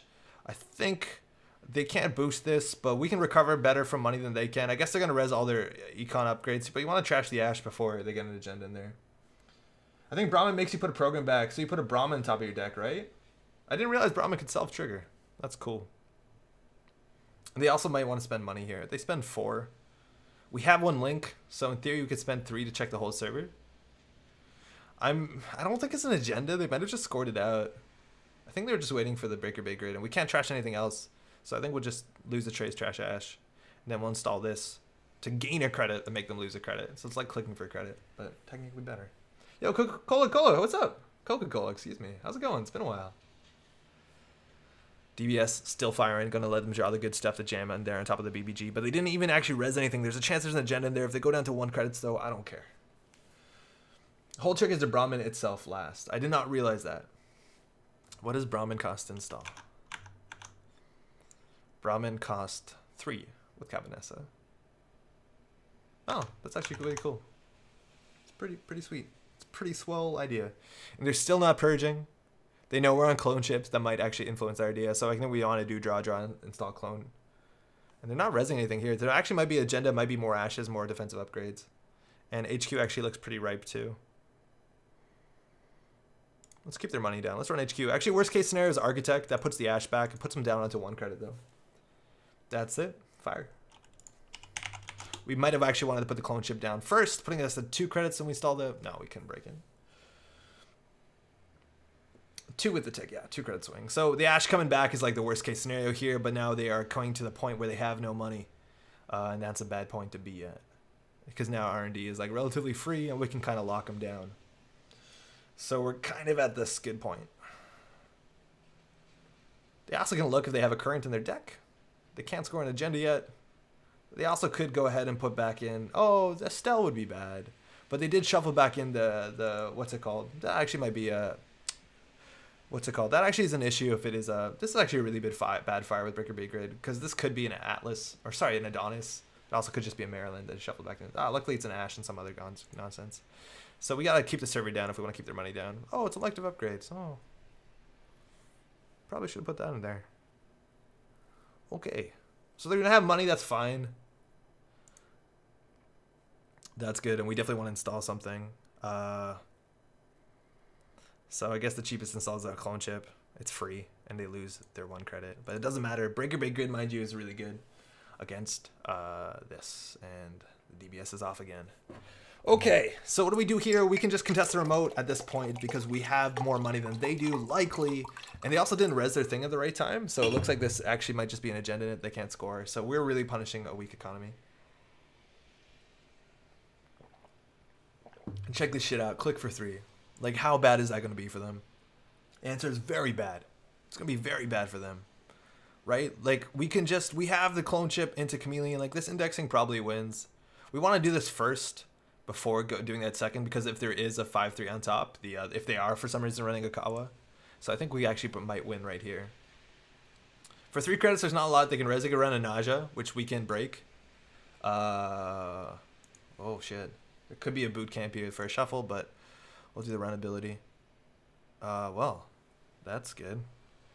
So Turing at the Satyr at the bottom, Eli at the bottom, Turing, Fairchild, Turing, Elective. Done, run. Guess we'll do that first. We can always clone chip to make them lose a credit, which technically I think is the right play. You should clone chip. Like, if this was a 3 credit ice for some reason, good game, we could have put them down on 2 credits if we clone chip out the Chameleon. Thanks for the game. Alright, so they did not have a strong economy, but this worked. This was actually a really cool combo. Everything we installed is 1 credit cheaper, and we lose a credit. Now, we did not get that much value out of the clone chips. Maybe that's actually strictly wrong for this deck. What kind of kickback do you get from Britta? It's not filtered, actually. Mad Dash would have put you on 9 points. No, we didn't have a scavenge. None of these cards are Mad Dash. 3, 6, 7, 8, 9. But Ditch the Dinosaur? Yeah, I think Ditch the Dinosaur is probably right. We probably just want to put a better card in there. What do we want to put in? I think Dinosaur is almost always wrong, because now we have Brahmin. Yeah, Dinosaurs can't be right. You almost never install that card. Yeah, we've never DIs. Fuck Dinosaurs. So what do we put? Just like an Astrolabe in there? 2 Astrolabes? Drop 1 Delia? Seems good. I think Delia is wrong too. Nice corporate grand deck. Thank you. Yeah, that reverse drip was actually relatively good. Let's give that another shot. Runner. Yes. U-backs. It's too expensive.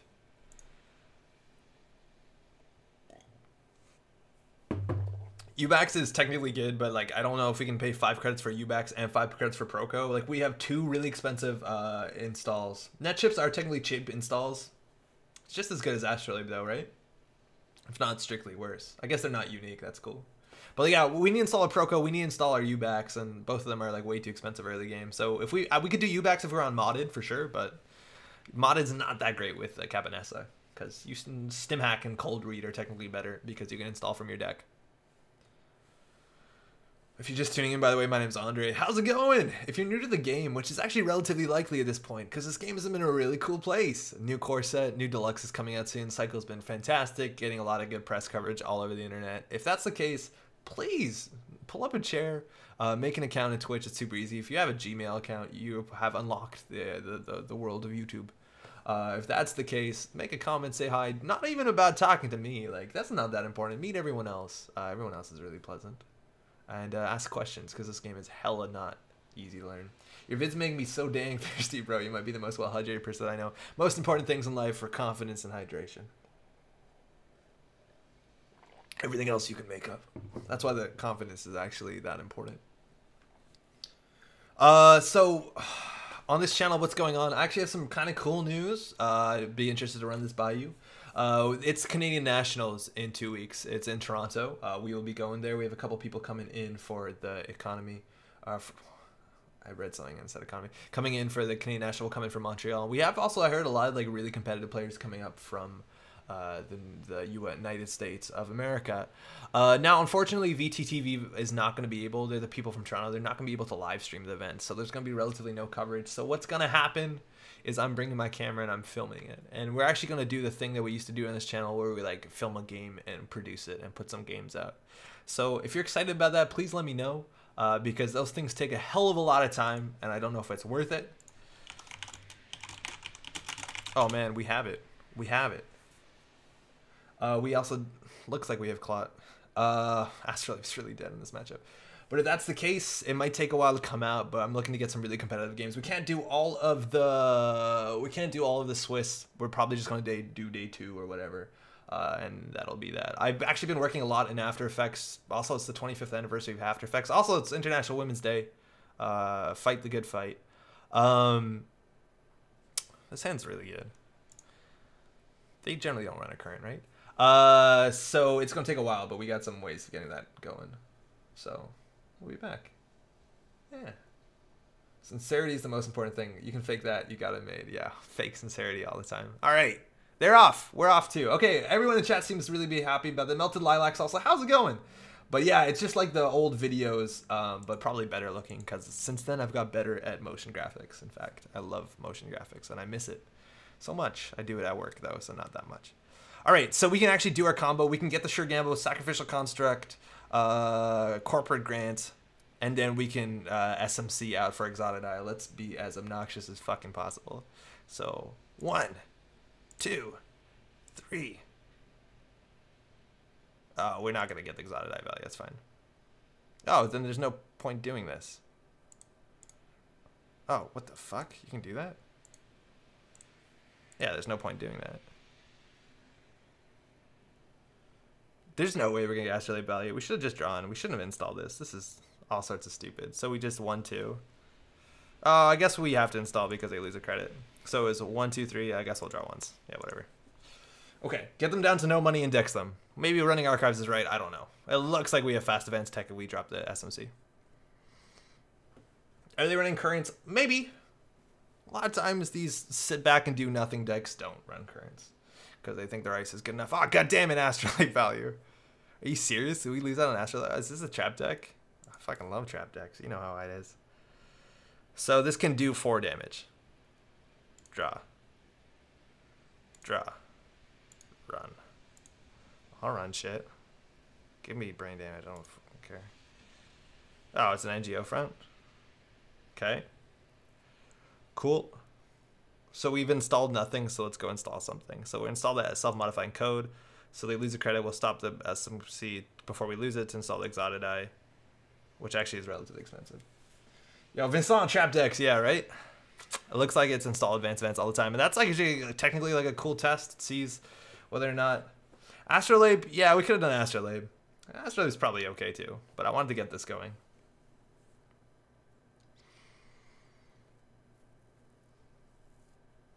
They probably don't have that strong of an economy. Sometimes a lot of times they run mass commercialization. If that was the case, this looks like they're setting up for Trick or Light though, so we want to get a clone chip on the table so we can self-modified clone chip stop it. But it looks like install advanced advances their play anyway, so maybe we just lose to fast advance. Oh man, single advance. Hell yeah, we always run single advance. Let's get this down though. We don't want to lose it. And it was free, and they lost the credit. Such incredible value. Mind you, this is so much fucking influence. Why didn't you wait to self-modifying on their turn? Because at the end of our turn, Cabanessa Woe removes the self-modifying code for the game, so Kinshin, we can't. Technically, that's the most value. It's a Gene Splicer. Get the fuck out of there. We made a successful run. We lost this. That's fine. That was technically the best hit. I mean, worst hit. We have a Sahasrara. We're weak to tags shit. I guess we can just draw again. That's a good draw.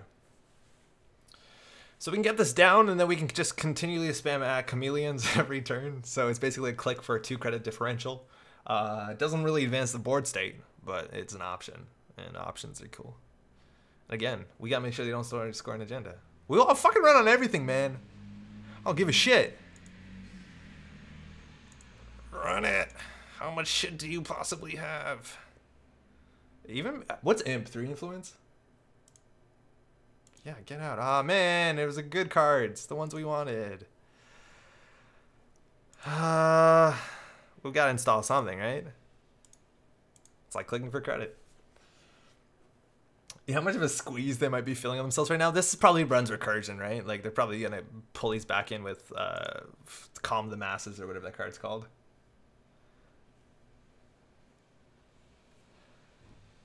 All right. So they click for credit, which technically is useless. And this Astrolabe is a real good value card. So we can draw here once, I guess. And the second Astrolabe is fine. So we basically want to make sure they get to no money. It's going to be a bit difficult, but we'll get to that point. And we can always contest a single ice remote. Mind you, they're not advancing things. I guess we ran every single turn. And this Exotidai seems really hard to deal with 3 Sakons. So it looks like our Corporate Grant is going to stay around as long as we can make it stay around.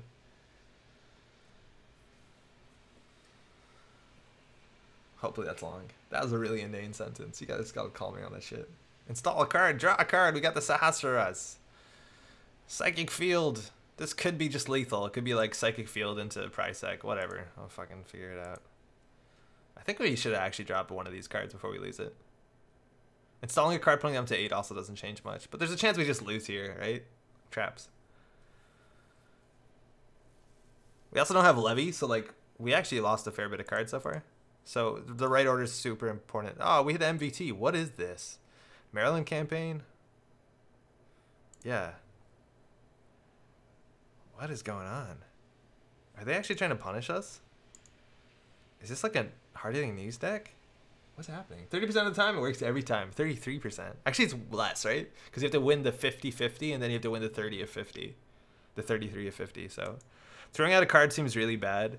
We're already... This is basically 1 credit. It's a credit swing. That's actually worth the same as clicking for a credit. So we paid 1 for it, but they lost 1. So if we're worried about hard-hitting news, it's kind of similar. Alright. Alright. And that's exactly the bullshit that you think it is. Just gonna recur this shit over and over again. So we gotta win on centrals. Indexing's relatively good against traps. Alright.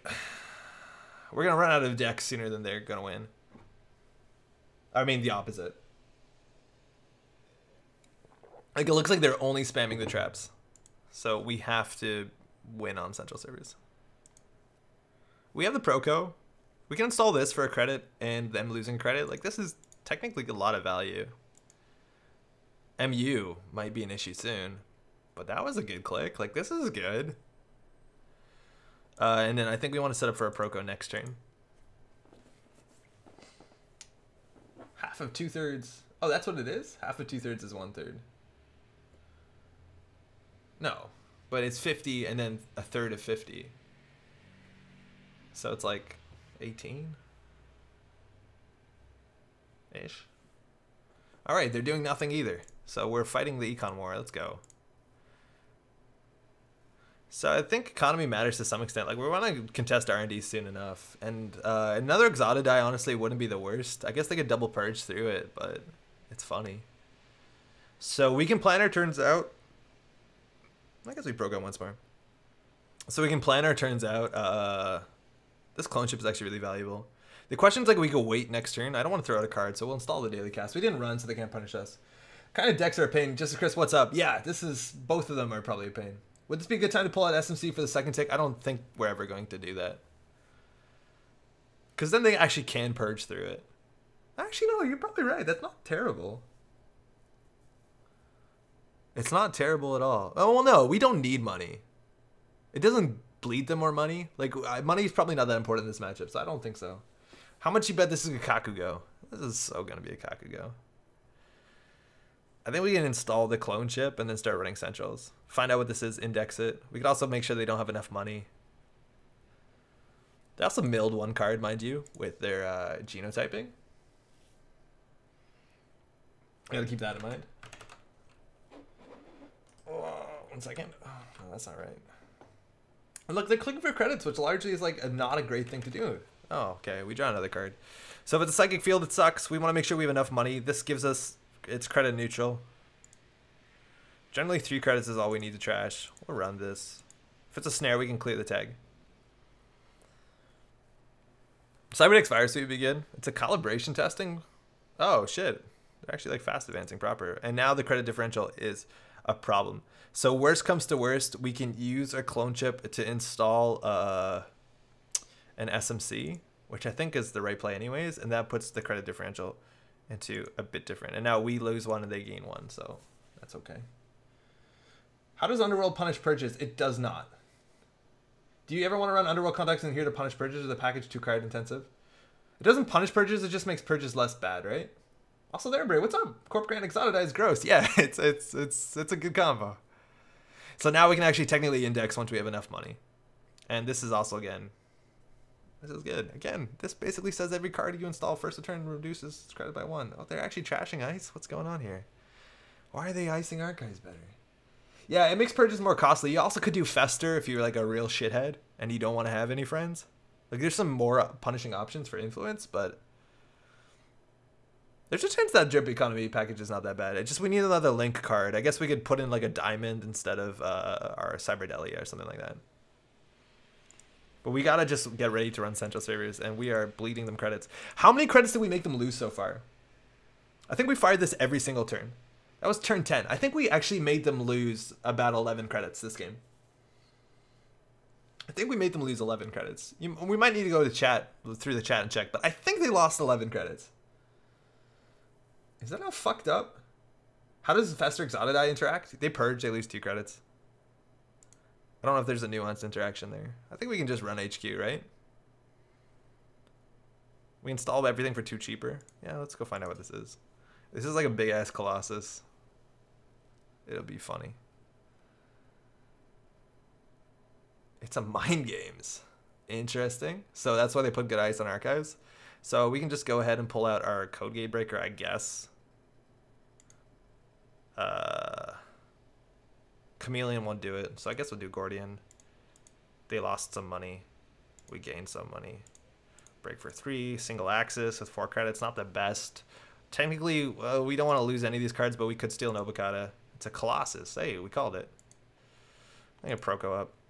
We have a Nanotech. It's a bit clumsy in our hand. I don't want to throw any cards out. We already installed this turn, so we're relatively good. And we can put our Brahmin down to, like, cycle the Sahasrara. It is a 2 MU card, though, which is, I'm realizing now. We need more MU.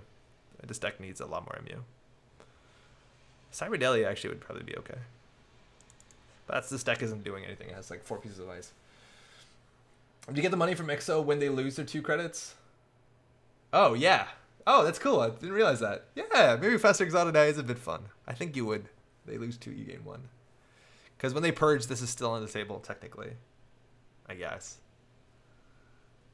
Vincent is saying yes, and he generally is okay at these things, so. No offense to Just a Chris. So now HQ is 3 credit run for a single. Turns off their ability. They have Colossus. That's 2 or 3 influence. I forget. We can check. It's 2. So this could be mid. Fester Ixo, Corp Grant. Should have Proco throw out Astrolabe. I don't want to throw out any cards. Because this is a trap deck. So I want to keep as many cards as possible. Once we have a bit more money, we can try the R&D. Same old thing is just worth installing for a 2 credit thing. Like, we're not running, but, like, how are they going to win? Because it looks like install advance is how they win everything. So eventually HQ is just going to shit the bed. So I'm okay playing defensively. Depending whose turn it is. Technically, yeah. Would it? With Cyberdeck's Fire Suite on your turn, you choose what fires first. So I don't know. Actually, it might not matter like that, Apathy. I'm not sure. It depends on... Because the text, it's like, I think it doesn't matter on the turns. It's kind of like scoring a current keeps the current off. Or I always just yell Eric really loud at most Montreal Netrunner things, and it gets sorted out. I do like knowing the rulings, though. I don't think we're going to get value out of this equivocation. Eventually we will. This could be a big old Hortum. A 7 strength Colossus is technically annoying. Our Nanotech will be 3 strength. Ooh, we do have a Stim Hack, though. I don't know how good taking brain damage is. Look, man, I'm going to run all this shit. I'm just going to run it. That's what I do. You have 30 more cards. I have 19. You're going to win on that basis. Action? Oh, this could be, no, all good. Trickle Light. Oh, it's definitely Trickle Light if they have fast advance. So we're going to have to same old thing, our corporate gain. So, another Exotidai for a Clot. Is it good? Probably a good. If we had Clot in our deck, we'd be better off. So, Corporate Grant is off. Are we going to spend our whole turn putting it back on? You fucking bet we are. Hell yeah, we are. So we could do indexing Stim Hack. I think we actually want to install our breakers. We're not getting a lot of Cabinessa value. I'm not convinced Cabinessa is the best. I would install for 1 credit. Yeah, Cyberdelia would be good. Saves us credit on a run, I guess. We need them, you. I think these get wiped next. We're running out of money. I think we should have pro-code there, probably. I'm going to limit save matters, but not going to swear it. Okay. So we made them lose about 13, 14 credits so far. And we didn't even have to interact with them. Now, if they were in a fast advance deck, this would be a bit worse, but that's the idea. Genotyping again. God damn it. So HQ, they're probably going to put the Trick-o-Light, and now there's 2 shit, so I guess they're going to start running. How good could their ice possibly be? Relatively good. Pro Cup once. Yeah, we'll gamble indexing stim hack. Not the best. I think we could just chill here. We want to install one thing. We can install the Brahmin over the equivocation. How does this work? Is this when you access? Success or run? Oh, actually no. So this indexing into stim hack is relatively chill. Chaos Theory for the MU. 40 cards though. I don't know what we'd cut from the deck. Chaos Theory's not the worst. So we could install this for oh, it's 2 MU. No, we're fucked. We are not good. I guess we just equivocation. We don't not get a full value. Yeah, let's index. Let's see how this goes. Yeah, we could technically trash these two things and then clone chip for SMC if we like panic need our barrier breaker, which is actually likely. Let's clone chip for the chameleon. Let's them spend all their money. The more money they spend, the worse of a place they're in. One of these also, mind you, could easily be a Miraju, and that would be an issue. Oh, it's a DNA tracker. Okay. Well, that's most of their money, and that's actually the best thing for us, because we can still stim hack this. They also still have money from Miraju, unless we do a clone chip install. Which would be so great. Successful run, reveal the top card of R&D. It's a genotyping. Yeah, they can definitely draw that. So we'll do the run ability. All right. What the heck? What the heck is this? I did not expect to see these cards. All right. Do we want to stim hack for a Gilahan's Arcology? No. They can draw that. Swordsman. They can draw that. 2 NGO fronts means install advance is really bad. We'll bury the Mumbed Virtual Tour. We can run HQ after. Yeah, they can draw that. It's cheaper in HQ. They have 2 credits, right? Installing something right here would be actually really good for us. I guess we can clone chip on their turn.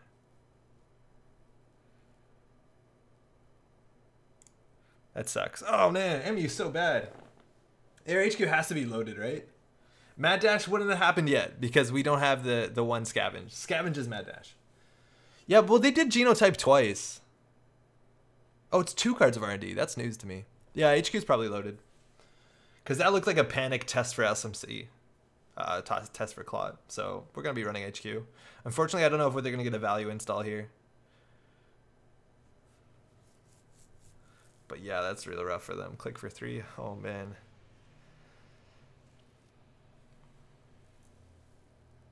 This is unfortunately also 4 strength until we find our net chip. Otherwise, because eventually we can break this for 1 credit. If we, like, let's top deck our net chip. Or net ready eyes. Oh, boom. Perfect.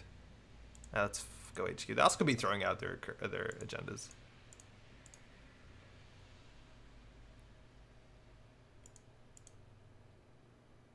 Okay.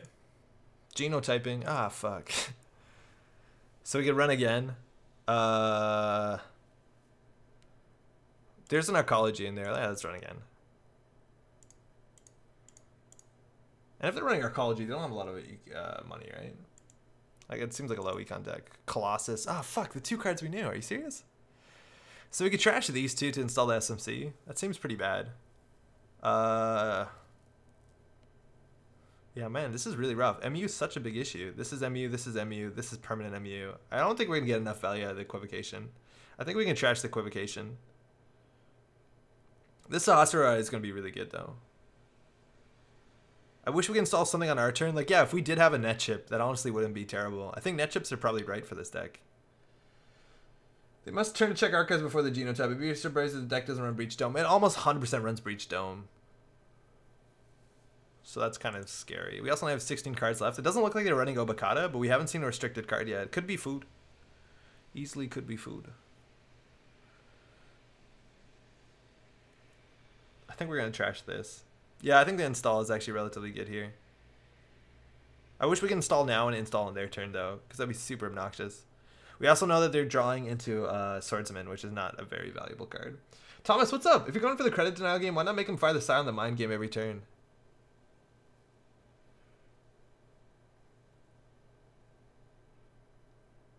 Well, this could be really bad, but you're right. They don't have money. That's actually totally correct. We could have just fired this every time. Yeah, fuck it. Fire. We can always put one of these on the bottom of our deck if we need to jack out. It's not a big deal. Thomas, thanks for the comment. think you're totally right. We don't spend 3 on this. I'll spend 0. We're gonna econ now the game. We could have saved 6 credits on that shit. We could have 12 more credits. Or 12 credits. They don't spend money. Oh, they spent 1. Wow. So what does this say? The runner is now running on that server instead of passing mind game. For the remainder of the run, the runner must add 1 install card to the bottom of his stack as additional cost to jack out. Continue. We'll maybe access a breach dome here. But we'll see a bunch of cards. Oh, it's a crick. Oh. Okay. What could they possibly reinstall? Nothing good. Oh man, that actually really sucked. Thomas, what the fuck, man? Thought you had her back. Successor run. Mr. Action. Best defense? Wow. Okay, so this sucks. We can still install a card. We can basically click for a credit with the clone chip. This is definitely the worst card. Are they tagging us? What's this for?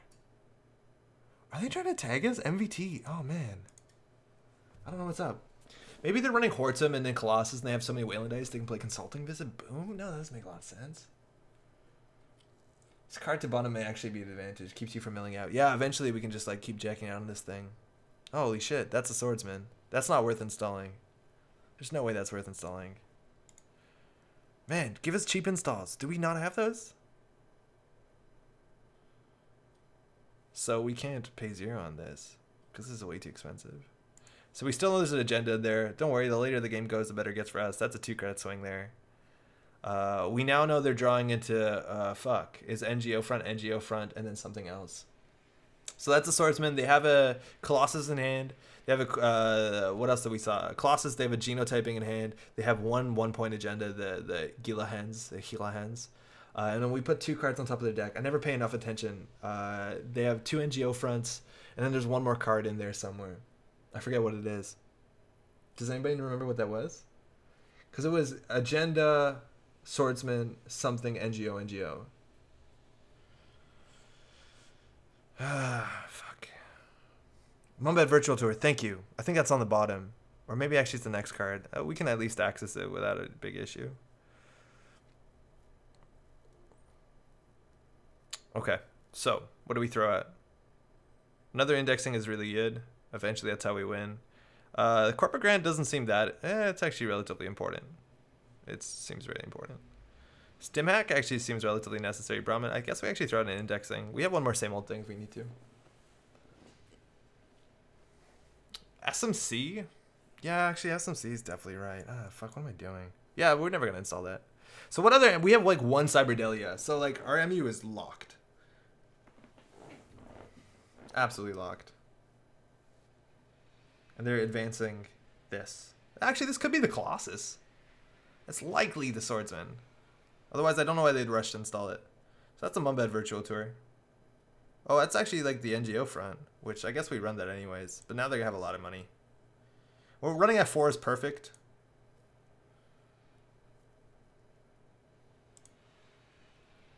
Because if it is the MVT, which they couldn't advance, so it can't be actually. Okay, now they're up to 8. That seems like an issue. And we're just going to mill ourselves. Holy shit. Yeah, we have some big problems with this deck. Mostly MU. You get more net chips in there. So we know the next 2 cards. Running HQ seems relatively bad. I think we just click for credits and throw everything out. 12 cards on our stack. I think we might lose this. I just don't think we have enough economy. We strictly don't have enough economy just to like be able to interact with them. How do you put economy in a deck? Shaper decks, are they okay now that they lost... also, mind you, we're not using us. But are they okay now that they lost Tapworm?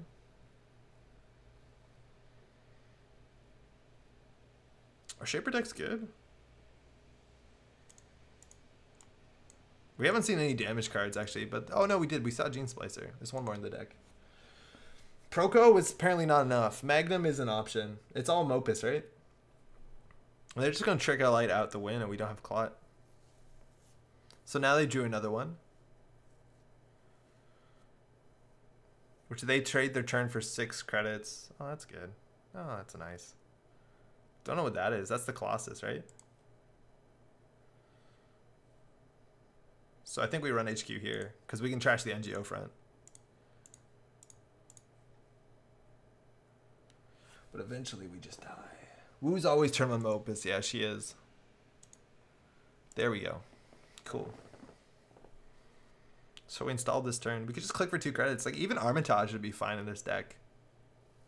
Funny enough. Maybe Armitage is just our, like, budget Mopus. Because we always have some clicks.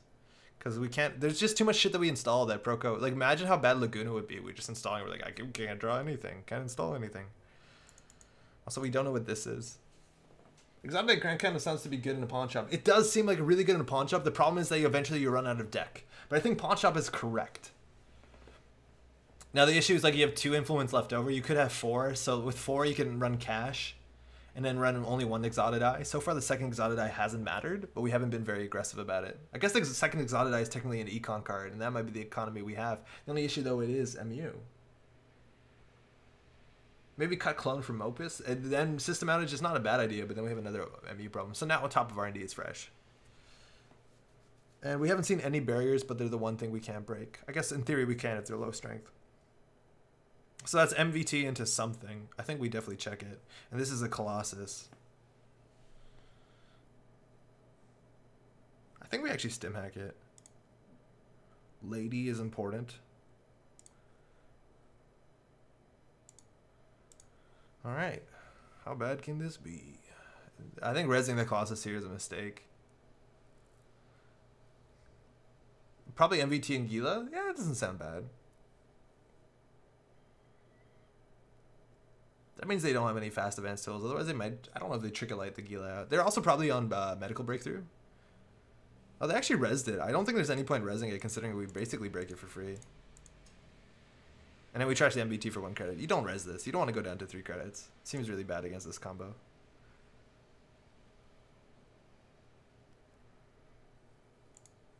So, Maryland. Huh. Alright. So we're down to 8. They're down to 3. We lost the lady. That's fine. I guess we have clone chip. We have 4 hand size now, so we're going to lose something else. Indexing is all fresh. They can res the swordsman. We can break this for 1. This is 1, 2, 3, 4, 5. There's a chance we win next turn.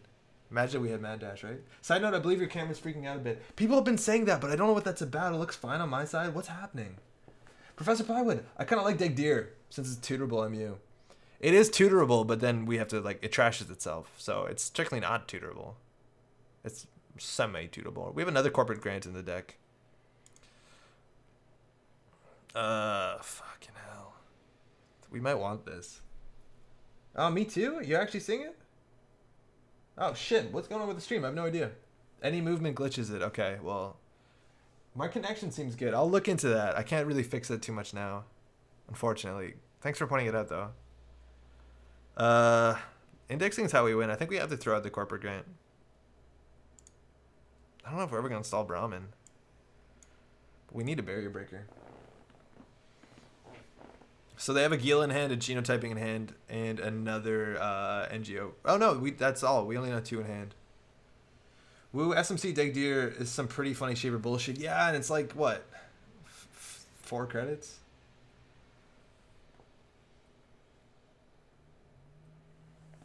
Okay, this is probably the Gila. So, 9 cards left in our stack. This is strength 5. So this is strength 2. So if this pay 6, 7, 8. We also pay 7 and lose a SACON. I think we have to run this. Proco. Clone chip is good. It makes them lose a credit, which means they can't technically score. But if we don't run, they can score. I think we will run it. We could trash one of these. I'll keep them. Take the tag and prevent the trash? Oh, actually, wait, that's way cheaper. Yeah, we just take the tag. What are we doing?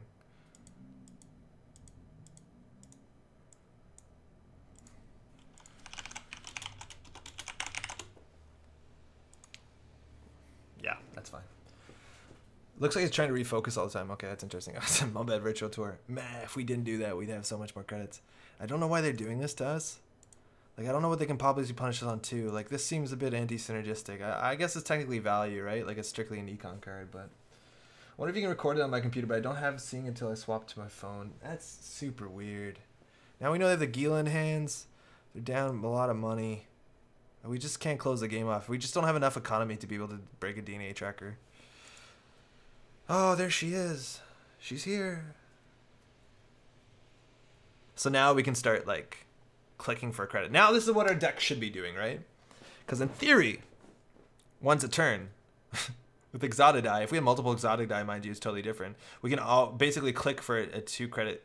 We install the... Is there a card that gives us a credit when we install? I guess it's Tech Writer. Oh, we need to do Tech Writer, right? I think you should have 2 credits more.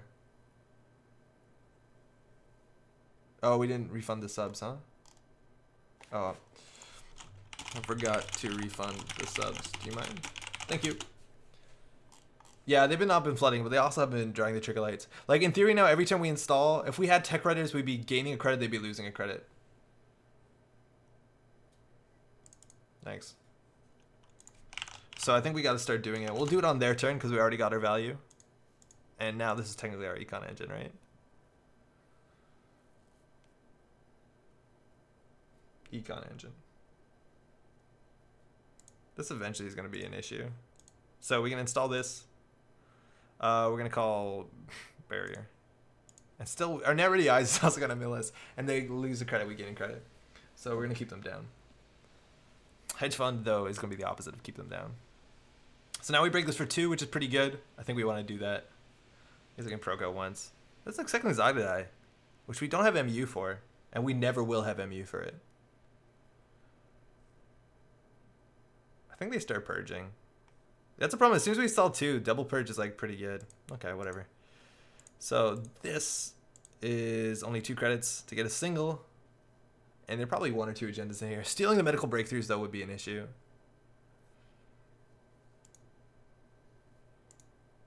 Yeah, there you go. What about if we run, what's his name? Donut to Gains.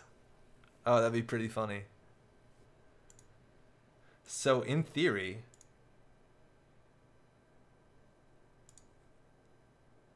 no, don't use it. Like, in theory, we could clone chip for another thing to trash over this. No, that seems bad. Gotta click Cyberdelia. Oh, it's not automatic. Good to know. Thank you. So we got that. So we only know 1 other card in hand is a genotyping. But I think we're at a point where we're good. The only issue is as soon as we install something. Like, we haven't installed something this turn, but we want to install something. I don't know what the rest of our deck is specifically. We made a successful run. But... what do we do? Like, I think we're just throwing this out, and then I guess we can clone chip it. We made a successful run. We're just going to win this slow and steady race, and all these cards are technically good. And every turn we install this, gain 1, they lose 1. Yeah, it's a fine click, I guess. How much money did we make them lose? Again, like, how much fucking money did we make them lose with this shit? Let alone did we gain, but how much money did we lose with corporate grant? And this is, like, the 100% the issue with... Oh, what's that? So, it could be the last MBT. Easily could be a Maryland. It's strength 6, which means it's 1 billion credits.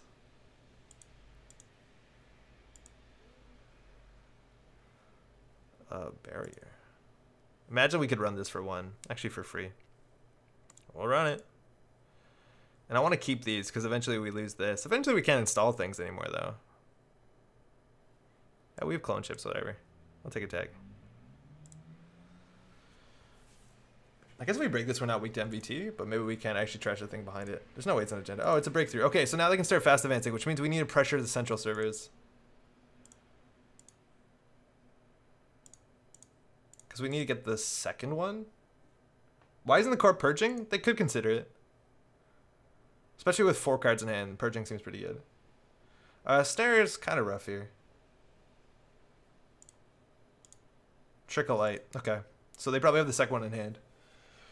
Which is going to turn off the corporate grant, which is okay.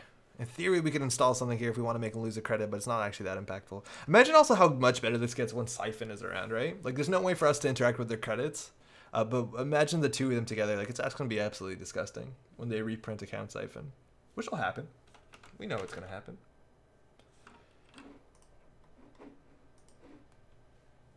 And they're thinking. The purge honestly doesn't seem terrible, but we do still have a clone chip and SMC, so it's like 3 turns of purging. I think that's why largely they're not purging Chris. And we just need to keep the pressure up on HQ, because they do have the trickle light. Looks like they're trickle lighting. And again, we could have had a clot. Oh, they made us draw though.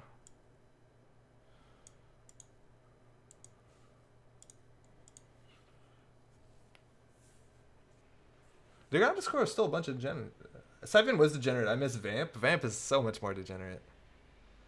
Vamp is the worst defender. There's counterplay to Siphon. There's no counterplay to Vamp. All you. Diversion of funds is the new Siphon? Yeah. Eating a satcon for the Colossus ain't the worst idea. No, it's not. So it looks like they're going to score the second medical breakthrough. So it looks like they still need to score at a bunch of things. Also, like, shipment from Tenon is an issue. What do we know in hand? We accessed this Tricolite that they're going to play. What? They Tricolite data. That's desperate.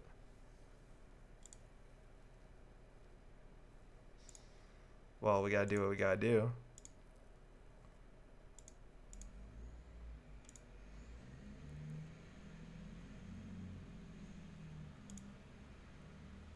Quite. Okay. We could run here for 3, make a successful run. There's 3 cards in here. We don't know 2 of them. Our econ is drying up very substantially. Again, like imagine we had our net ready eyes. We break this for free. So imagine another Tricolite. Fuck me. Don't hate. Vamp is great. Isn't Beth the Corp card kind of non-bow? Yeah, actually, now you mentioned it is. Diversion of Funds is only decent in Steve, though, I think. No, Diversion of Funds is good in everyone. It's just a count siphon. Are you serious? How are you going to get fast advanced out? Like, they have a 2-2 in their deck. That's all you. And maybe we just need Clot. Like, maybe that's what we do is we spend our second, instead of Exotic we spend a Clot. Because we are Cabernesso. We can find it. Yeah, we definitely need Claw in this deck. Maybe that's just like wishful thinking. Ow. Oh, it hit our chameleon. It turned off a current too. Oh, fuck me. So now we know 1 card in HQ. I think we have to like do panic indexing. Holy shit, that was brutal. Luckily we can still clone ship it. It's fine. So this is 4, 5, 6, 7. Is a lot of money. We definitely are not winning this. Oh, hey, she's back. But we lost corporate grant. Oh, there's a scavenge. Okay, that's the mad dash, right?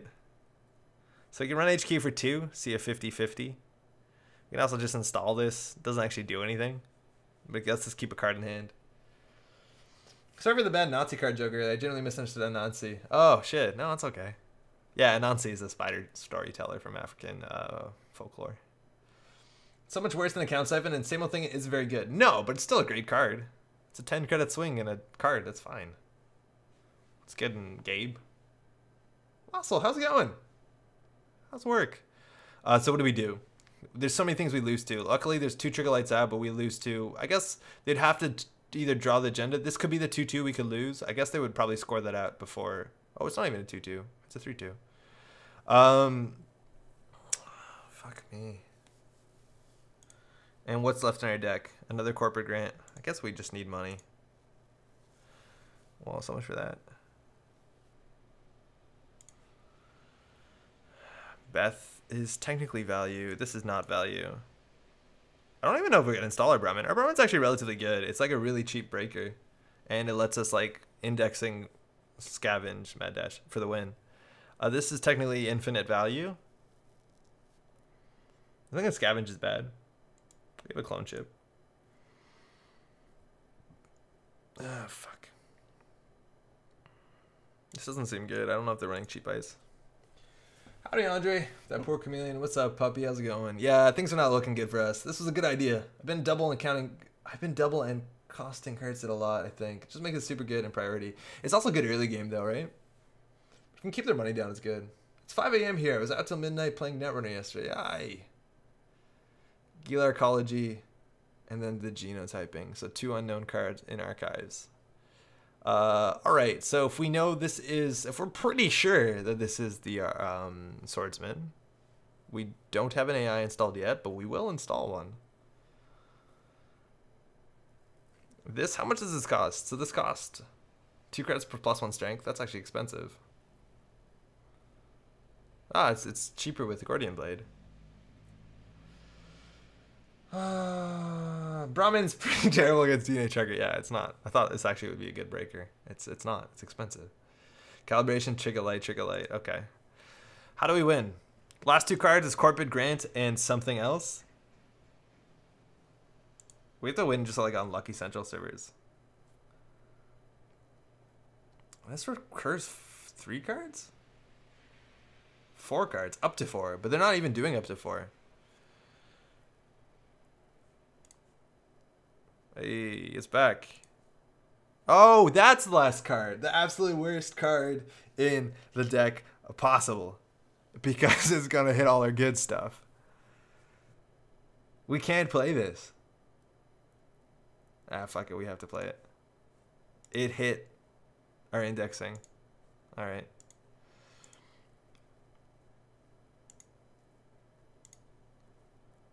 Wait, what?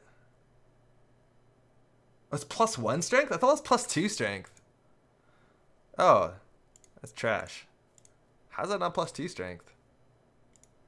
Swordsman? Oh, okay. You should take the Ice is Scary makes my Nexus scared. Yeah, we actually played against it with the Nexus deck earlier this evening, and we had to play around it for sure. I don't think the Corporate Grant is worth it. They're eventually, like, basically Gila Hand's Arcology undoes the work. So, we just gotta run HQ a lot.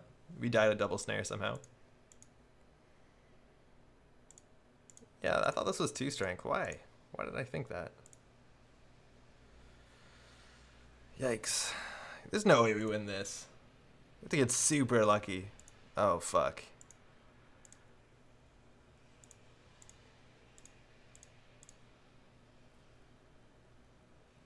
There's a slight chance we win this. Net Ready is a lifesaver when you're running Conspiracy Breakers. Totally, I can see that. Swordsman. Well, we ran. Maybe put the Swordsman in front of here, but we break it for 1 credit. Technically attacks. So if they top deck the medical, we lose. So drawing is like the good thing we want them to do. As soon as they draw, it's really bad for them. Okay. So they iced up. They also left 1 card in here. They iced up. What does that mean? It's probably the Swordsman. I think we want to make a successful run. Cyberdelia only works if we break all the subroutines. And we also have technically access to Clone Chip. Now, Swordsman will be 3 strength, which we break it perfectly. Do we have access to anything really cool here? We could Clone Chip into nothing of value.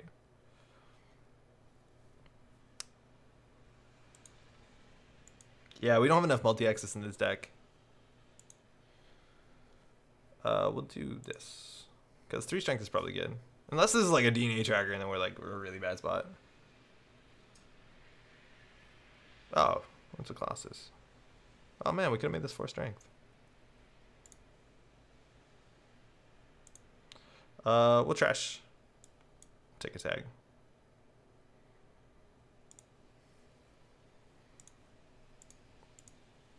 So now with nanotech, it's really good because we save 3 credits with the Net Ready Eyes. That's technically value. Let's win the game. Swordsman. Fuck. We do have 1 emergency stim hack on R&D. Because mind you, we can let this fire. We can 100% let this fire. Pretty sure this is a Swordsman too. As soon as they start drawing heavily. Just click for credits. I want to always run though, Remy, because I'm worried about shipment from Tenon. Locks doesn't do anything. No, now Locks doesn't do anything. That's smart. They should do that. So we could bet the whole house. Oh, actually, no. We have to break one of these subroutines. So we don't know what this is, and that's the problem. We could take 3 credits, stim hack R&D. Oh, we have equivocation. Yeah, if you stim and DNA fire, you die. Yes. Yeah, we would. So we have to break it. I think we want to go for the multi-access on R&D. I think we're just going to bet the horse on this one, right? You win before the stim damage? Yes, we do win before the stim damage. That's only if we win. We're going to see 2 cards here. They're probably running 2 more Brain Trusts. Okay, thinking. Like, we got to do the math here. So check this out, right? So they're going to be running, this is 2. So they're running 2 more, that's 6. This is 1, 2, 1, 2. So There's 2 more 3-pointers. That would be 2, 4, 6, 8, 10, 12, 13, 14, 15, 16. I think we're just going to take 3 credits in stim hack.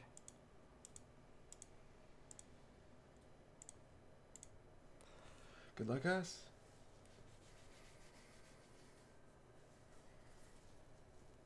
If this doesn't work, I think we lose.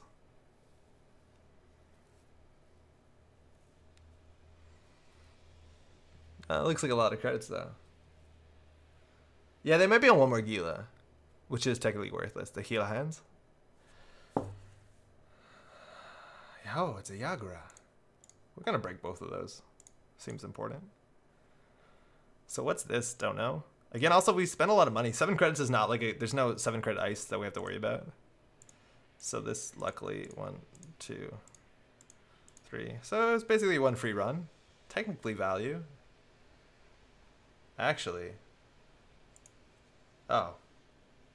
Okay, do it up. Oh, Miraju.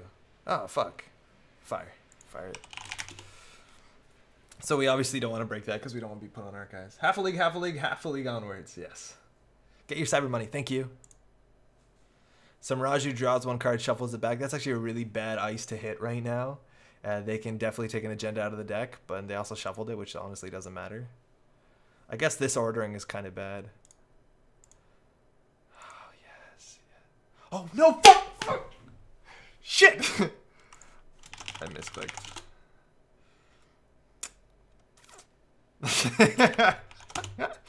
There's a brain chest on top, but we hit yes. Oh, they conceded. Thanks for the game. Okay, well, we found it. We hit the wrong button, obviously, in a real game. Yeah, that was... A lot of money was ticked away. Oh, man. Yeah, we misclicked the shit out of that digital interface. But yeah, there was a lot of agendas still left in 15 cards. That was probably worth it to see a 2-card axis. This equivocation's a bit generous. We need a month. Thanks. Thanks. See you around 8. Okay, well, this is abstractly idea. No takesy backsies. Yeah. And they probably actually just win, right? If we give them the brain chest. Oh my god. Okay. That is rough. So this deck list still needs a lot of work, but you saw the idea of what it did, right? Like the idea of Corporate Grant on top of Exotic Die actually gives you a lot of value. No Ruby, play for blood. That actually gives you a lot of value. I think you can go down to 1 Exotic Die for sure and get 2 more influence, and then you have to probably build a better deck around it. There's also a big chance, because we didn't get that much value in Clone Chip. The idea of us trying to install in every single turn, I think is like way too ambitious. We probably just want to run a better deck. You could run a lot less cards, run Cool Breakers, I don't know, Maven. I don't know what else you want to do. Maven actually is probably a good fit in this deck, considering all their MU is used. And then you could run things like Aesop's Pawn Shop, and that actually gets a lot of value with like all the shit that you can sell. Like sometimes your same old thing isn't good, I guess. Sastra also is particularly good in Aesop's Pawn Shop, and that's actually probably pretty cool. MU is definitely a big issue. This deck list has Dinosaurs and Netrunner Eyes. Was that what we were playing? Oh no, we changed it on JNet, but that's actually kind of cool. Overall, I think this has legs, and I think this card's going to be really scary. It's only going to get better once there's more like economy denial, which is a very criminal thing. And I don't want to spoil things, but if you saw the last data pack of the cycle, which technically was spoiled, there's 2 really strong economy denial options in criminal, and eventually it's going to be busted. On the other side, you saw at the beginning of this this stream how like just absolutely absurd things like scarcity resources just ruins so many decks, and maybe the problem is that we're running decks with 22 resources, but those are generally the best decks. I don't have anything intelligent to follow that up with, but we saw it happen, and I had fun. Just ran Trash Exile with Corporate Grand. That seems fun, too. That was one way of taking it, but we didn't have influence for Exotic Die. I love Trash Exile. It's so fun. Oh, just run. I thought you said you just ran, so... It's hard. Like, we could put one... I guess we could have 4 influence, so we could run MK Ultra and the other one. Black Orchestra, but those are the worst breakers. I wish LLDS thing was in this game. That's largely it. Thanks so much for dropping by. This weekend, we will be taking time out to be doing the unboxing videos. Also, there's some cool Netrunner to be filmed to come up in the near future, Canadian Nationals. There's also a really cool store championship this weekend if you're in the Montreal area. It's at a thing called Montreal Jeux, I believe is what it's called, which is like a big board game convention. They're demoing all of FFG's games and a lot of other board games. If you want to come by, it's probably a dope time. A lot of board games. I think it's almost definitely, it's like nearly free, if not 100% free. And you can rent board games, play things, tournaments, prize support. It's like a really cool thing. Hey, all, Scott here, just in time to see the end of the stream. Actually, we're ending pretty late. This is after midnight, which is way past my bedtime. So My parole officer, he's gonna be upset.